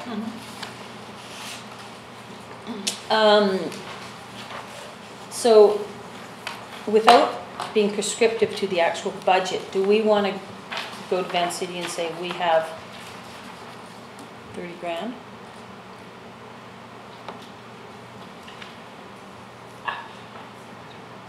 I don't know whether that would, I'm sure they would, yeah, I'm sure that would help for them to see that, There's a commitment. yeah. And, Yeah. and we would love matching funds, or, because we want to make this as robust and significant a program as we possibly can, kind of thing. Fran, you're Do they being, get recognition as contributing funds towards? yeah, they would. So they would get it when the call goes out, and would they also get it for the art pieces? I think that's something we discussed with them. I'm not so sure they actually. I know that in the application, it doesn't request Yeah. anything. They don't require No, that it's, they get it. it's, Yeah. it's not so much about that for them, unlike some other corporations. Yeah. It's really about giving back to the Back to the community. community, yeah. Well, Because that's good, yeah. they funded the one up at Cheakamus, didn't they? They got a bit funding. Yeah, and I don't believe there's, I mean, in the ceremony, it was acknowledged, the contribution of Van City, Yeah, but but it they don't wasn't want it. the Van City Oh, good, reconciliation okay. hall. Yeah. Yeah, there's another project that also got funding from it. And it would just be done in the call, so people know that a portion of the funds have been. Yeah, it depends on It wouldn't the go, agreement. it wouldn't go on wouldn't there. go on the call. So nobody would really know that they've contributed, or it would just be announced at the time that the installation is done, or? You typically don't see things like that in a call unless it's co-funded from the beginning. Yeah. It depends on the funding agreement ultimately. The funder, if they will grant, it's like a contract, and they'll have parameters within it. So sometimes it's negotiable, sometimes it's not. Yeah, because I know sometimes companies that donate want that recognition, and sometimes they don't, so I just wondered what Van City's position on that was. Yeah, I think we'll have to ask. Yeah. I'm just wondering, when we actually put the proposal call out, do we leave it at 25K, or do we wait until we've talked to some other people and see if we can up that, or how do we deal with that? Or do we say to a minimum of 25K or? So I think there's, I'll throw out a couple approaches. We put out a budget that we think we want to achieve, 50 grand, let's say. If we can get monies from Van City to offset that, great. Maybe it's 40 grand. And then we put in the remainder. Or we go to Van City and say, look, we've got up to 30 grand to put into this, big number. We would love matching funds, so we can make this a real statement, or however we articulate that. So do we do that before we do the proposal call? If that's the approach the committee wants to take, yes. If we just want to go to proposal call and hope we get money, and if we don't, it's coming out of our bank account, we could do that too. Roll the dice. It's really a question of timing then, isn't it? How quickly we want to set this out. Yeah. Well, it's interesting because if we do like 40,000, you know, and we'll apply, so maybe we can get it down to 25 and we can put the rest into the second proposal. Yeah. You know, and then we can get it out sooner rather than later and wait for them. We'll assume a component with young people, so we can take advantage of That's where you get your funding. Yes, 3,500.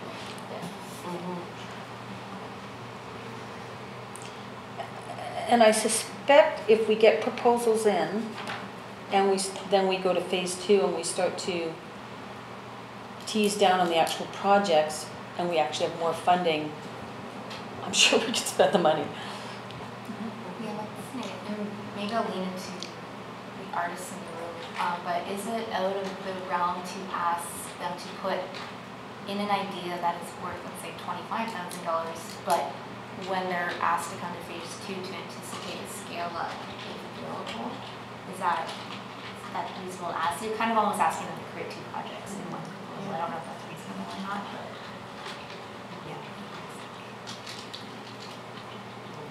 And it could be, if it's a Carver, for example, if it's a $25,000 project, it's 8 feet tall, and if it's a $50 project, it's the same design, but it might be 30 feet tall. yeah, that could be their scale up proposal, I suppose. Yeah, I just didn't know if that's common found in calls or not. I'm not sure. Yeah. Boy, you've stumped them. Good question. How urgent is it to get the call out ASAP? I mean, can you It's afford to not- wait until maybe for sure get more funding? We can wait as long as we want. I think I it'd mean, be, what's the priority? That's the question. we could certainly wait till next month if the committee wants us to see if we can get this Van City money, or the committee could just say, if Devin and Patty are able to get Van City application in the next 2 to 3 weeks, we would go out at X amount of money, up to whatever. Or we could just wait till next month and see what we have.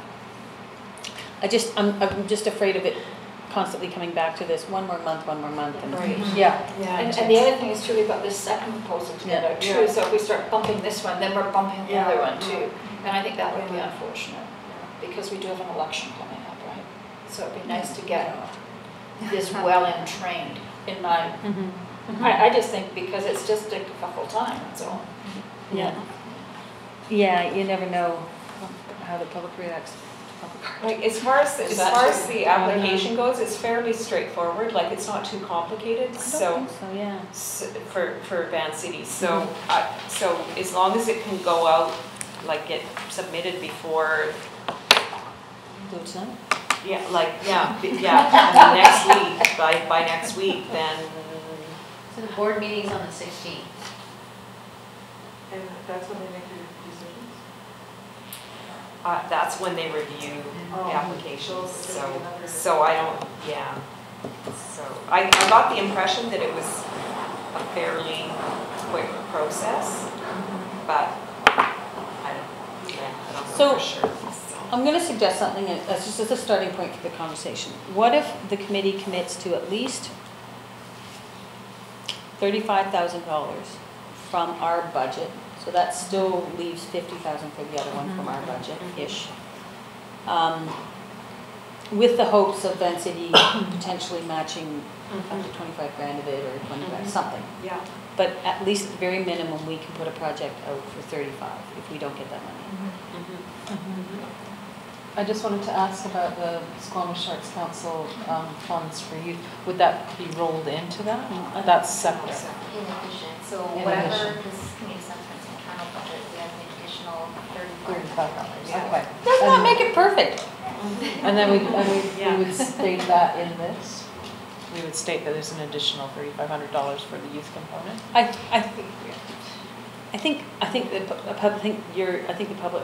think the Arts Council manages that payment and that program. Other than we could say that there is funding for Yeah, some I think that's stipend or however we want to articulate it for youth involvement, in addition to the budget for this project.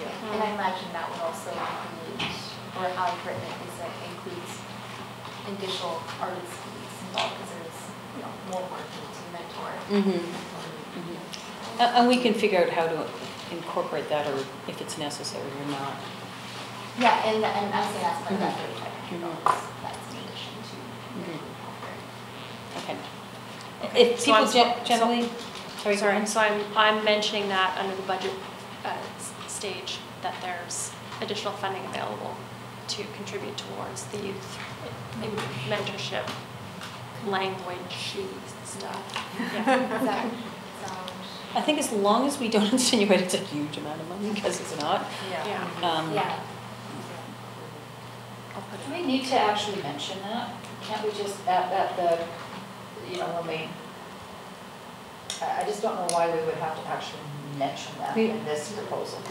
Other than they might see it's more time, it's more money, it's more effort, it's more and then effort, it yeah. diminishes the, Yeah. how they put their budget together on. Yeah, they might think that funding for any youth component is coming out of the 35,000. Yeah. That would be the only thing I would say. Do we want to then articulate in this, very specifically, the Squamish Arts Council has funding to support the youth component I think that's good. up to Yeah. X amount. It's within good to this acknowledge proposal. that too, and acknowledge the work that you did on that. Yeah, we can include that. It might be beneficial putting the amount, might not be, again, to the artist and what makes it most helpful for the artist.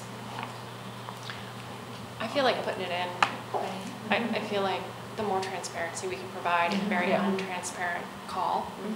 I just wanted to be Not clear too that, but in open. term, yeah, definitely.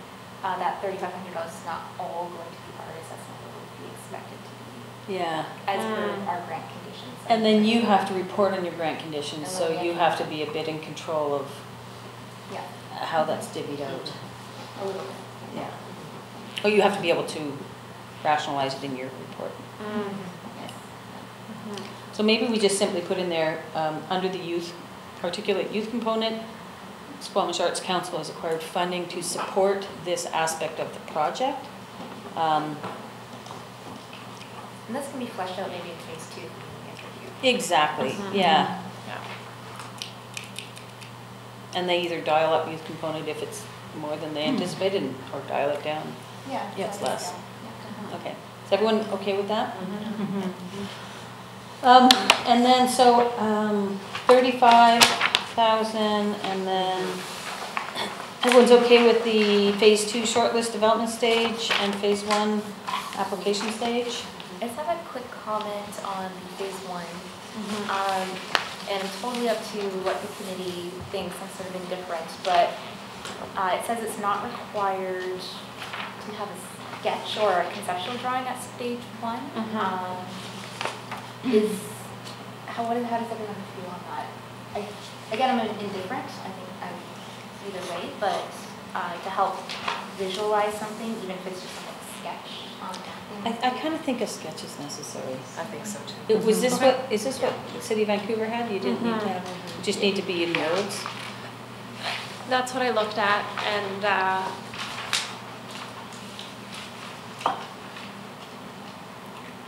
up for conversation. I'm wondering if in phase 1,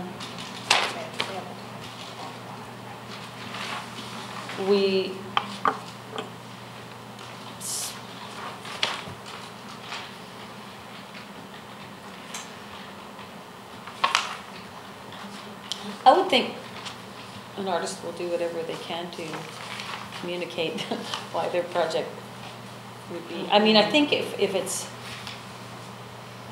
a $5,000 project, it's a lot different than if it's a $35,000 project or a $60,000 project. Did you hear me, Kelsey? He's giving me the evil eye. So just what, should we, so you're just saying past projects.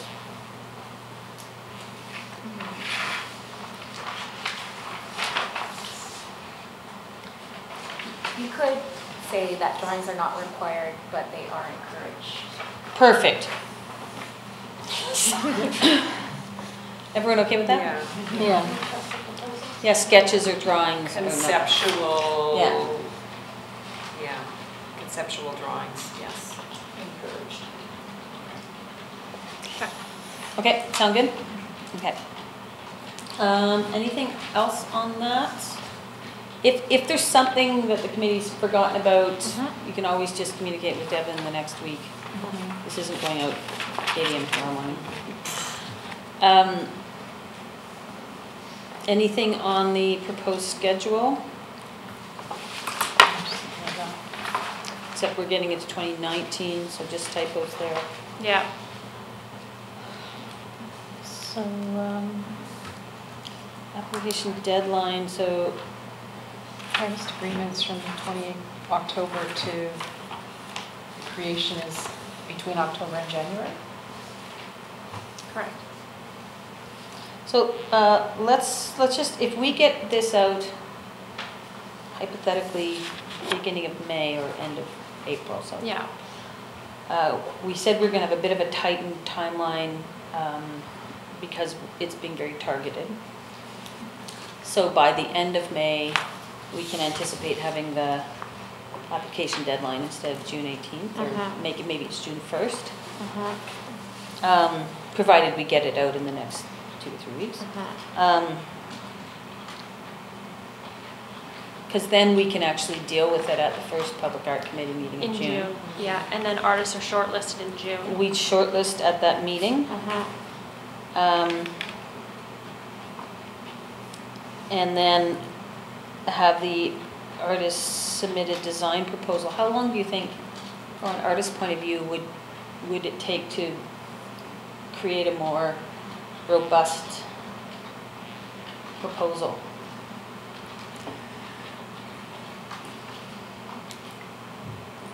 Two weeks.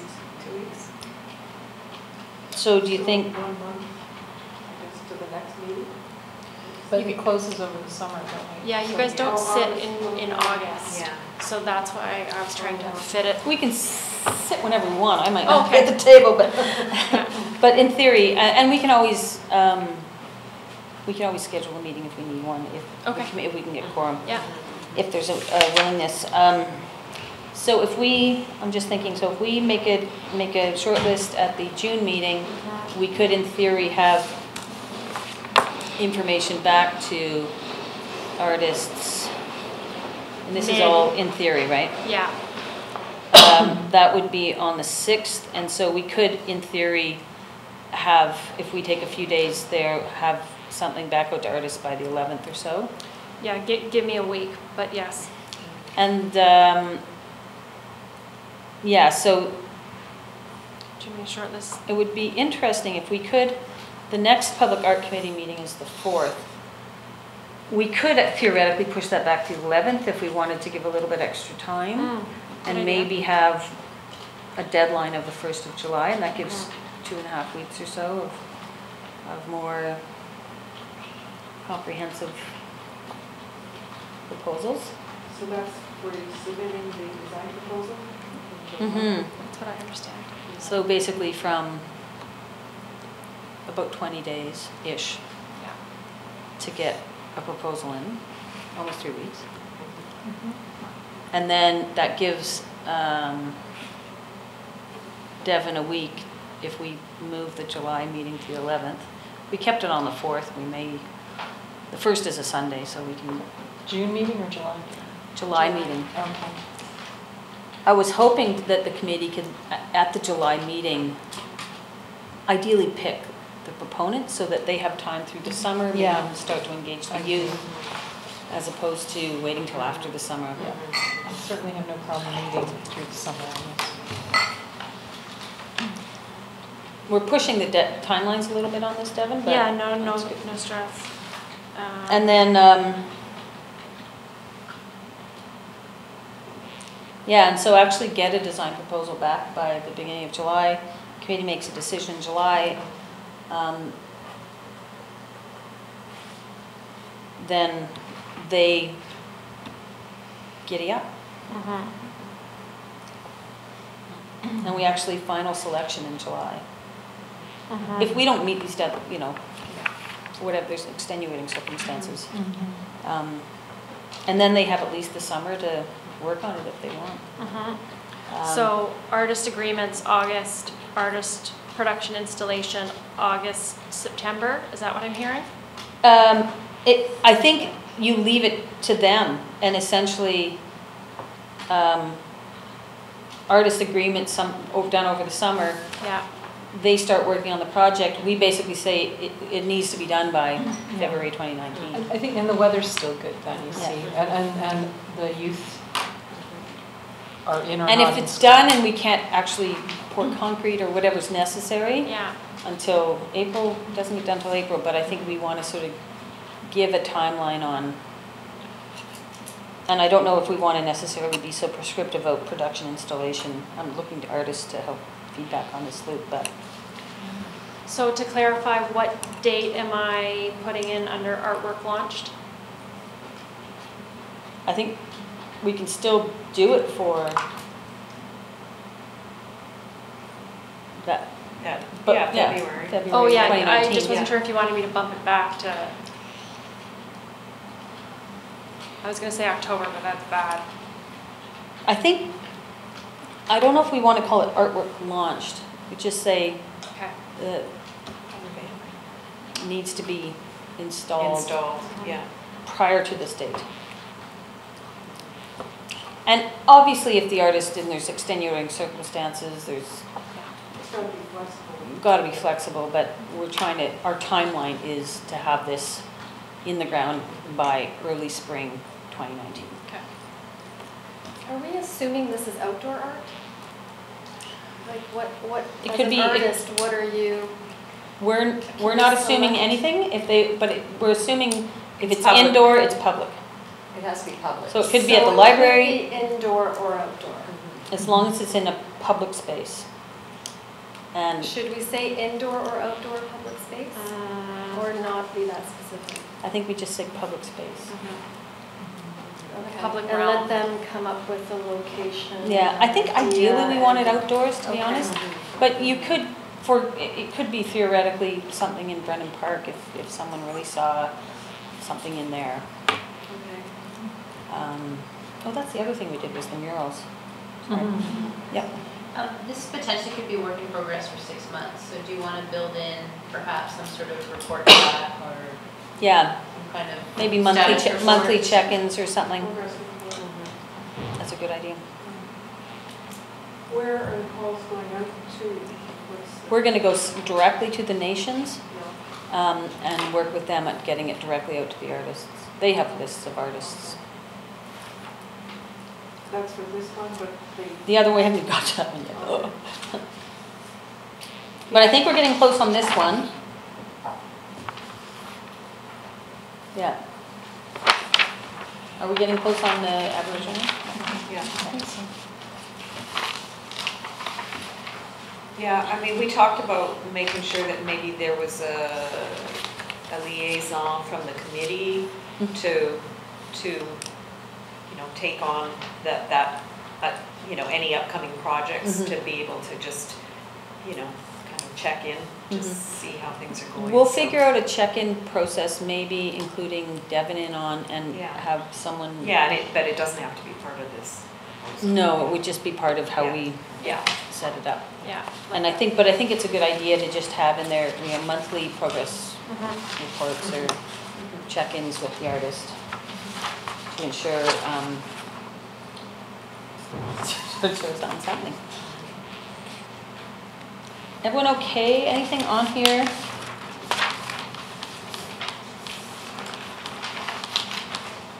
Anything in the submission requirements on the back?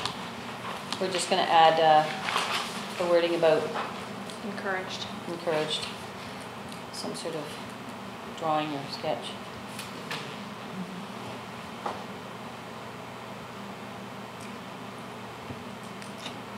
Everyone okay with that? Yeah. You want 2 minutes to read it?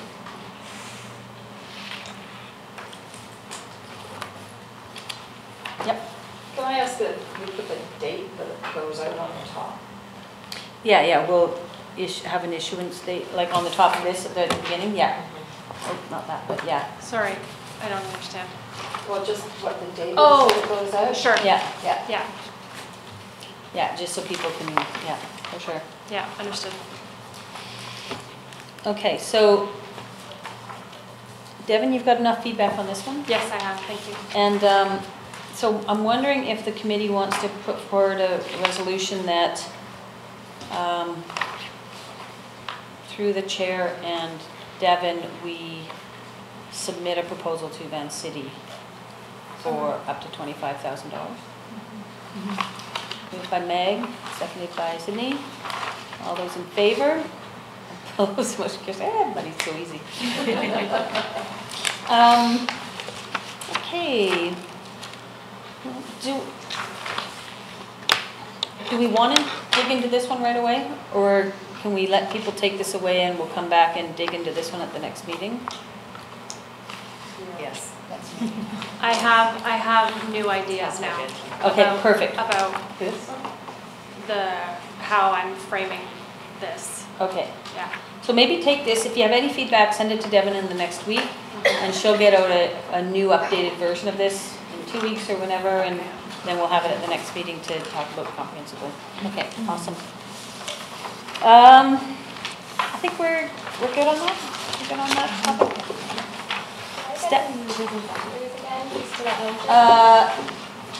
Meg and Sydney. Thank you. And staff updates.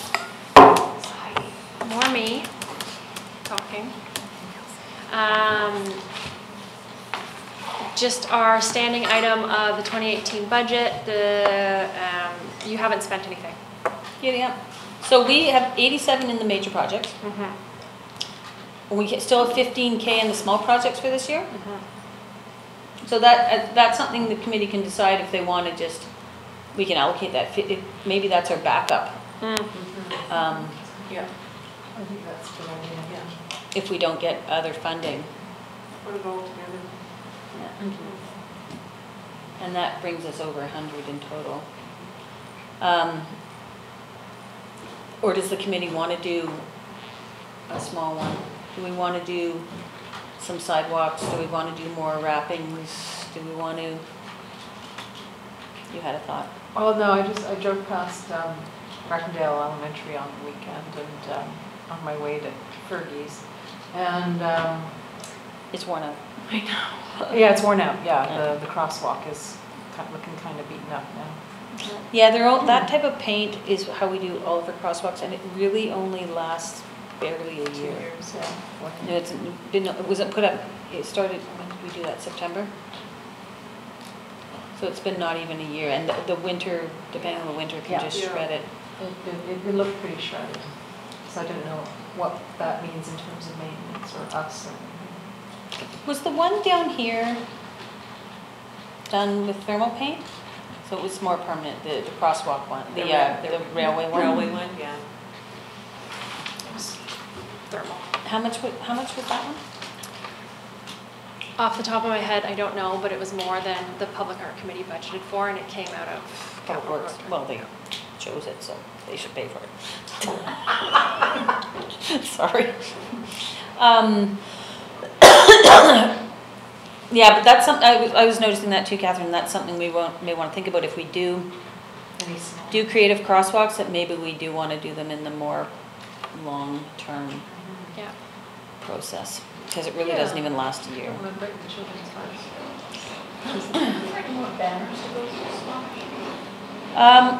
So the banners are gonna probably go up in the next couple of weeks, are they Yeah, not? they're usually up beginning of May. Yeah, so the banners will go up, we usually have the lights in the winter and they get beaten up in the winter, so they're going up. That's something the committee could decide, is if we wanted to add to that banner program, maybe we could get more of them. I don't know if we have any standards that don't get any banners on them. And then usually the banners last about 3 years, depending on the color quality. So we'll hopefully get maybe one more. This is the second or the third? I believe this is the third. The third or half. The other one was sort of half through the year or something. Yeah. Yeah, it was. We might be able to get one more season out of them after this one. But are they being extended beyond the original footprint? I think the problem is we would have to actually get the extender bars on the lamp standards.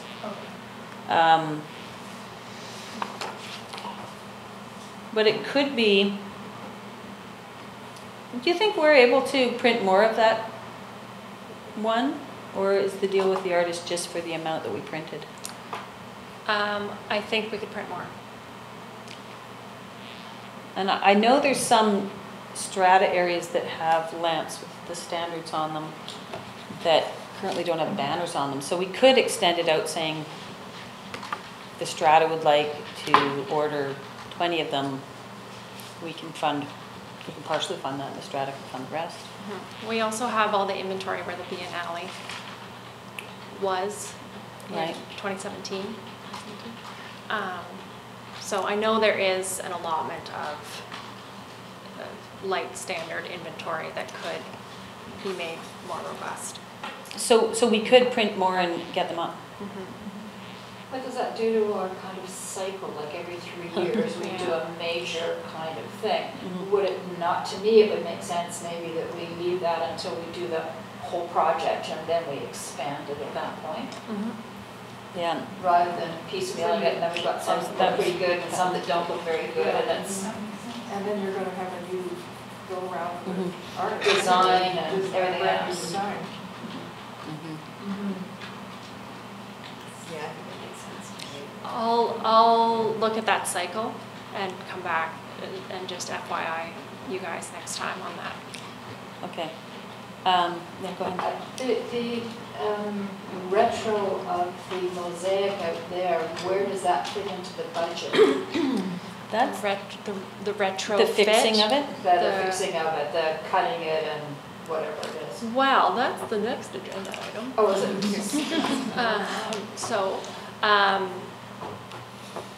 So Stan Clarke Park mosaic, we looked at it, and I think I've been approaching this in kind of a get a plan, do the plan, call it done. Whereas now I feel like this is going to be more of a waterfall approach. If you're familiar with that. So we're going to do some stuff and we're going to see how it goes, and then we're going to do some more stuff and we're going to see how that goes, and then one day it's going to be finished and then we'll all be happy. So we stood out with ops and looked at the planning. The feedback that I received from the Public Art Committee was to look at concrete rainbow.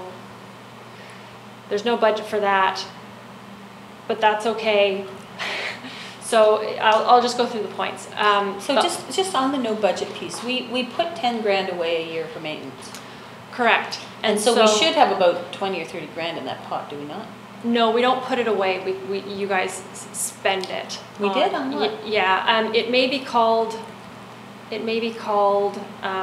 That's our intention was not to spend it. Our intention was to put a maintenance, like this is right from day one. Yeah, let me pull We up were putting an old money into budget. a major projects. We were going to spend minor projects within a year.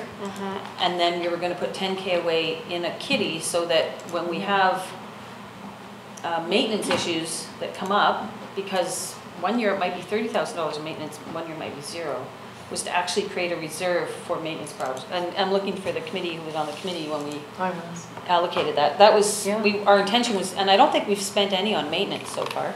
But you have spent on things like grants and sorry, let me pull up an old budget. You mean like to schools and stuff? I always thought that came out of the That minor was always, projects yeah. Let's pull up, budget item. let's pull up. Great spreadsheet. Yeah. No, it's not a honky, it's Not yet. not yet.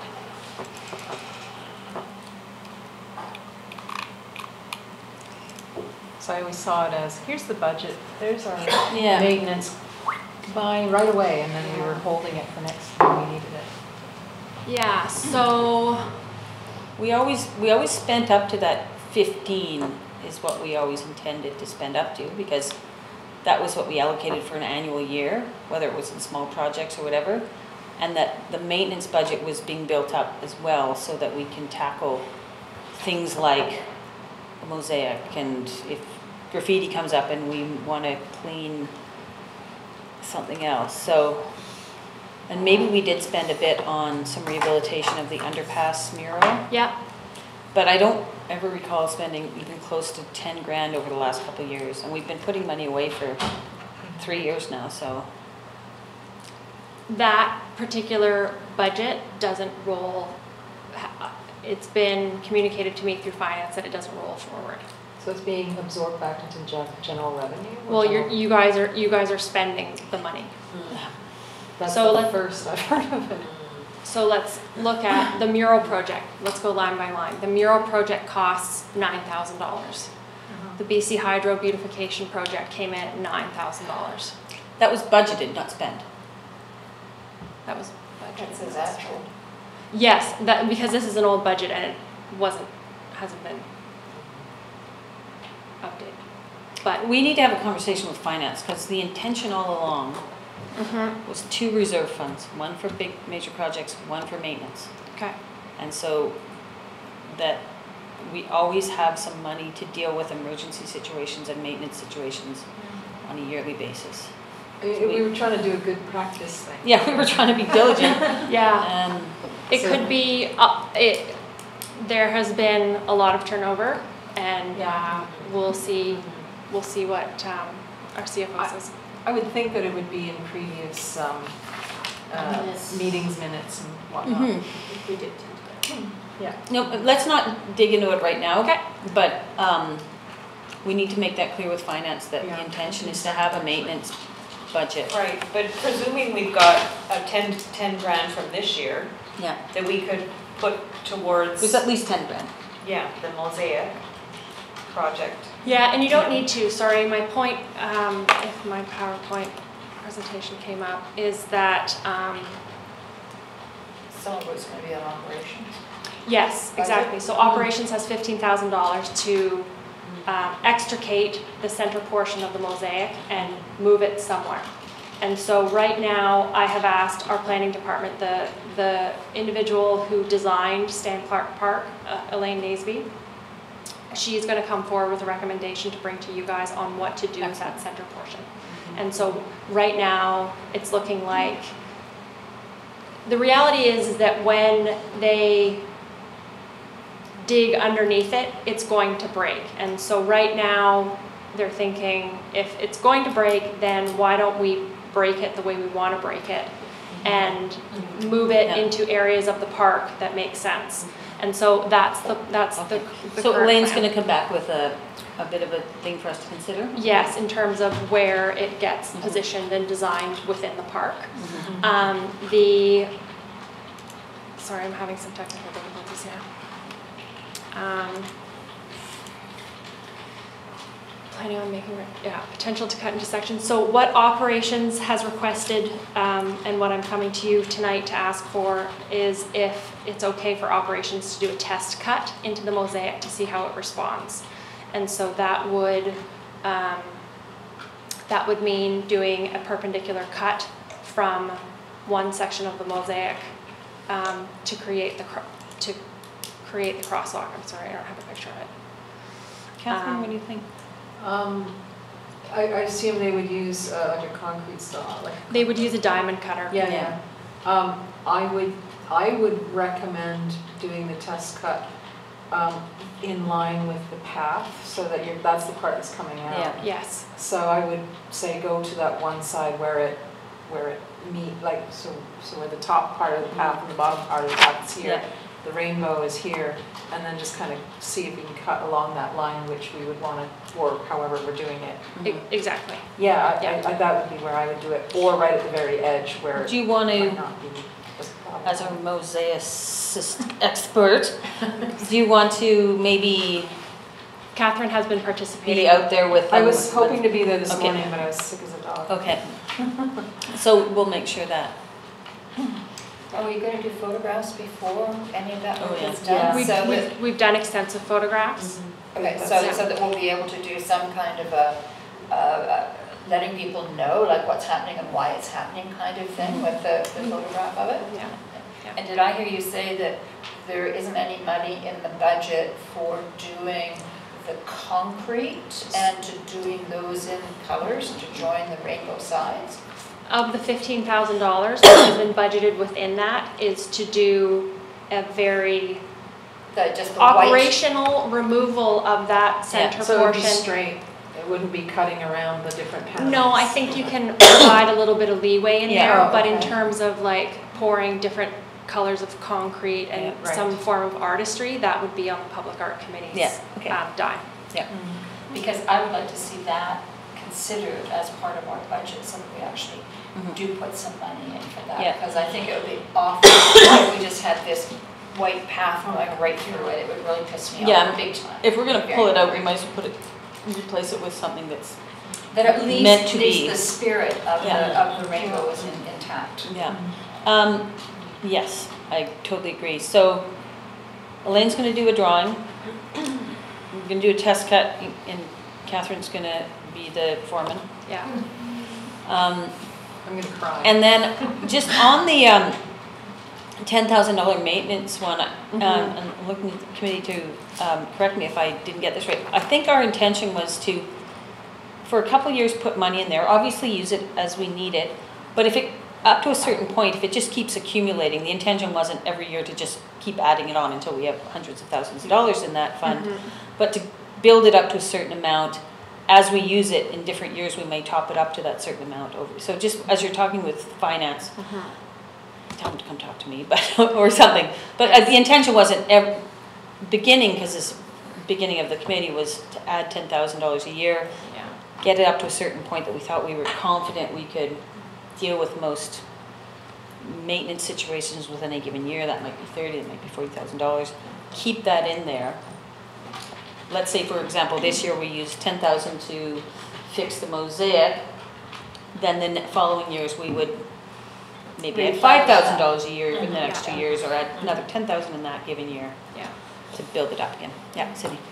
Just on the idea that it's not rolling over, does that also apply to the major project funding? Let's hope not. No. The major project envelope is set to move forward on an annual basis. The Public Art Committee has been a challenge for the Finance Department because it works differently than every other department. Like usually if a budget doesn't get spent, it gets put into accumulated surplus. We can use that for whatever. The other thing within municipal budgets is we have to articulate clearly within our 5-year financial plan what we're spending money on. And it has to be generally sort of specific to a certain amount. So we, for example, what's challenged them is we get allocated $50,000 in the budget every year. We're saving some, but we want to spend $100,000 this year. So they're going like, they don't know how to deal with this because it's not specifically in the budget until we determine what the value of what we're going to spend our money on is. So they're having challenges. And if it's really outside of what the 5-year financial plan says, we may have to go and amend the 5-year financial plan, which is the budget document for the district. I think it's stupid. It's not stupid. It's prescriptive. But it's challenging when we're trying to build up to do these bigger projects, and then in another year we might only spend $15,000, then we might spend $70,000. So for them, it's a challenge for finance. And so they're trying to figure out the mechanisms to give the I know. I give them that look all the time. Capital costs, right? Pardon me? They do it all the time with capital costs, and you save towards major infrastructure, no? Yeah, but we are very specific in the budget about when we spend that and how much it is. And This the is more budget artistic. managers have to come back and say, this sewer project is $420,000. It goes over budget by a certain, we always build in contingency. But if for whatever reason we spend over that by a certain amount, we have to come back and amend our budget document legally. Stems to rules. Pretty much the only accountable form of government. Yeah. Yeah, but local governments are highly transparent and highly accountable to every penny we spend, unlike other orders of government. Okay. We're good? We're good. Awesome. We have no recommendations from council or referrals. A quick roundtable, yeah. We had added that agenda item about the Plan? no, the letter of support for So Quest University. Quest, one of their tutors, blah, blah, blah. Artist in Resident program. Right. So Quest University approached me today requesting a letter of support for their Artist in Residency program because they are reapplying to TD for funding. And they think that a letter from the Public Art Committee would go a long way. So I'm here to request the Public Art Committee's support and have someone nominated to sign off on said letter of support, which I'm assuming would be Mayor. Who's the vice chair? I can't remember. Either myself or the vice chair. Patrick's in Italy. Okay. Moved by Meg that we send a letter of support to the Quest's TD application for their artisan residency program. Seconded by Catherine? Or Heidi? Or Rick? All those in favor? Opposed? Motion carries. So you'll get a draft and I've asked them for a draft. Okay, perfect. Any other quick roundtable items? Yesterday we presented the foyer gallery and as the International Women's Day Art Show. In the foyer gallery presented Helping Hands with $1,200 that we raised through this year's International Women's Day Art Show. And so over the last 4 years we've contributed, when I say we, the royal we, the International Women's Day Art Show has contributed close to $5,000 to local nonprofits. On Tuesday nights, on Tuesday nights. And the other thing is yesterday, with the help of my volunteers, we hung the foyer fundraiser art exhibit. And so there's over 40 pieces of art worth over $1,200 in value that are up for grabs for the. More than 1200. Yes, we said. Another zero? 12,000. Yeah, sorry, 12,000. Sorry. Yes, add a zero.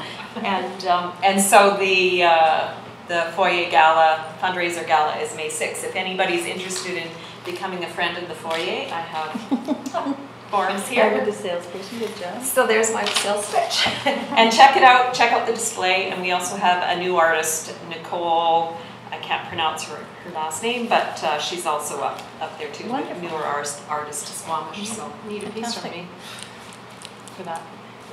Sure. We're getting up. I'm accepting donations of art if anybody wants to contribute. Spaces on several shelves. Yes, Okay. yes, we've got. I can help you out lots with of that. spaces. All right, yeah, all right, done. Any other roundtable? Yeah. Well, yesterday we were at Quest listening to the Disney Disney How fun. animator. He was very interesting. He's very thorough talking about his career. So I mean, he worked on The Lion King. His name Ruben Aquino. And so he worked on The Lion King. He worked on Lilo and Stitch. He worked on a lot of big films that Disney made. So he was talking about his career. And that was great, and thanks for passing on the invitation. Yeah. But also afterwards I was talking to the Quest's president and told him about the reconciliation programs and suggested that Quest just connect somehow with yourself or with the committee just so that they're aware of what we're doing, and he was very interested. Yeah, I thought I mentioned it to George already, but Maybe, I'll you follow might up have. with him again. Maybe he was being polite. But, yeah, but it was great, it was a nice conversation. Yeah, and we also connected with one of the students. I mean, you had Congo. made some connections with him earlier, but are we looking to have a student on the committee? From Quest? Yeah, we have a student, we can have, yeah, and, how many more spots do we have? Well, on? Kiana is still, she hasn't been here in quite a while, so we should just make sure she's still interested. yeah, I'll follow up with her. And there's two student spots. Yeah, so Okay. we could Yeah. absolutely have a Yeah. student. Yeah, I mean, I was unaware of how good, how high quality their artistic program is, but it seems to be terrific. I think they're so creative and artistic up there. It's phenomenal. I got a science kid. Yeah, there's science kids up there too. Yeah. Is there a high school student on this committee? Yeah. That's great. I've got two items. One, the Malcolm underpass, it's virtually 100% graffiti at this point. So there's just a little, it's quite attractive graffiti in my estimation. So they didn't like, it was an interesting social experiment. They did not like having their graffiti wall actually painted I with a think it mural. should be permanently graffiti Yeah. place.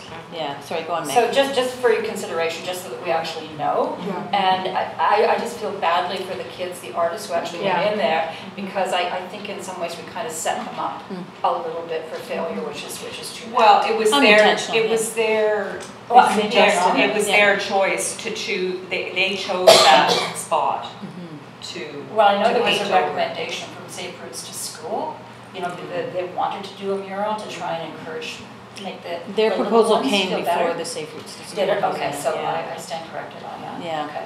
So But just, it was, we knew when we said yes to it that it was one of these Gonna be a public art challenge. walls that we had designated. And we did kind of go a little bit, oh, if we're going to use this as a mural, we need to open up more walls for graffiti. And I'm not sure how well that was communicated out to the graffiti artist community, but obviously they were kind of like, yeah. So good learning lesson for sure. Yeah. We do still have a number of other designated graffiti walls. I'm not sure how they're being marketed. Or even used. Or a big sign. I wonder if we. They need to be, they need to be marketed. Yeah.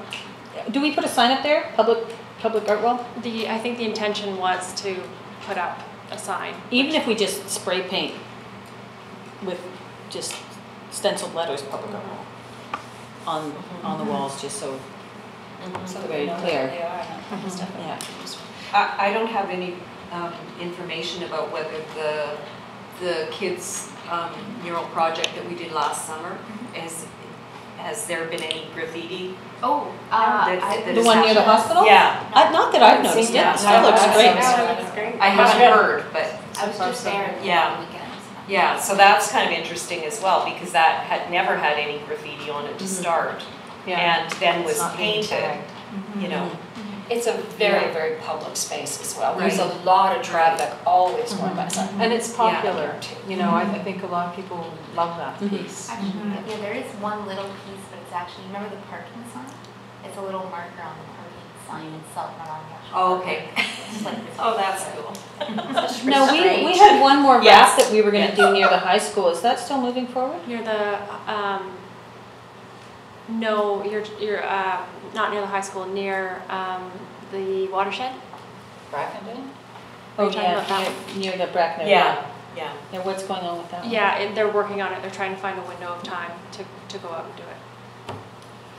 It's been like 8 months they're finding a window of time. I know. They have other things on their plate, no? I wanted to put a motion forward, so Sure. we'll actually see if we can do that. So I would move that the Public Arts Committee recommend to Council that provision for public art be incorporated in development application projects. Do a second. Does that mean Seconded by Catherine. we may want to tweak? You want to talk to the planning first? Why? They can always come back to council and say, no, this doesn't I work think because of blah, blah, blah. Just thinking about how council will read that, and maybe it just needs some tweaking on the Yeah, language, absolutely. is they might go, are they asking to take out a community amendment contribution? Are they just saying it should be part of every development. So I think we want to be clear about what we're saying, that public art be considered, if this is the intention of the committee. From my point of view, every development should have proper active transportation, it should have good road design, it should have public art, It should have public art. it should have trails. You know, there's components of every development, depending on the type of development, that are just fundamental pieces to a development. So is there actually a checklist, boom, boom, boom, that council has put together to say? This is where I think Anne was going. Maybe we should have Jonas come back and we can have that conversation with him and he can go through what's there and we can go, okay, let's plug and play here. Then I will withdraw. Okay. Yeah. Yeah, we'll just, I like where you're going, but I think we just want to make sure I don't want to confuse council by, and then all of a sudden we're not achieving what the committee wants to do. I So, don't want to. okay, so we'll find that. Okay. Quick round, we're a little over time here, so any roundtable? Any thoughts, Haley or Anna? No, it's great. Scintillating. The only thing I'm talking about that, the developer one, is how is the art going to be selected and by whom? And which artists do we want to be represented in those developments? Just as a side note, when Jonas comes in, what the parameters are for the selection of that. Yeah, and I think where we're talking two streams. One is we just want them to put public art, and who gets to decide that? I guess the person with the money. And then we also think there's a whole other, there could be CACs, but that's another conversation. I think the message we're trying to get in here, first and foremost, is that it's a fundamental part of good development. Yeah. Just even that it exists in our consciousness, you know. Exactly. People should be talking about it. And then, you know, believe me, every time developers don't want to spend a penny that isn't directly related to their project, no matter how big. They call it pound of flesh. Yeah. So, yeah, one step at a time, but I hear where you're going with that. Shameless commercial plug. Do it.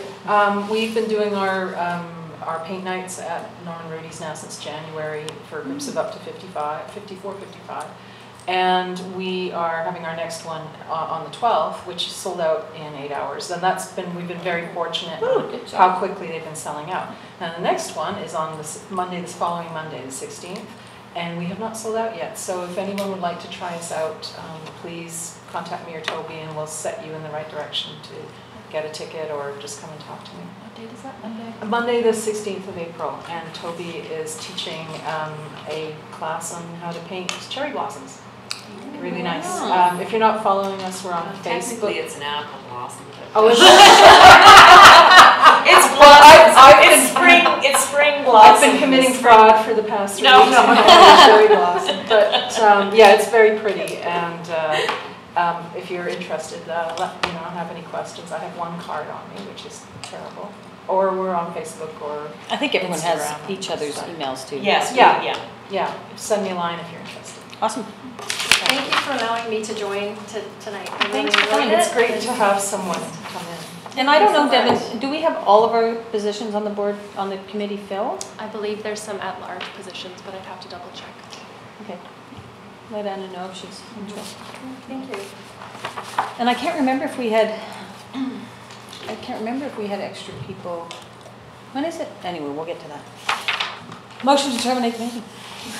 Moved by Fran, seconded by Toby. All those in favor. Opposed, motion carries. Thank you very much, everybody.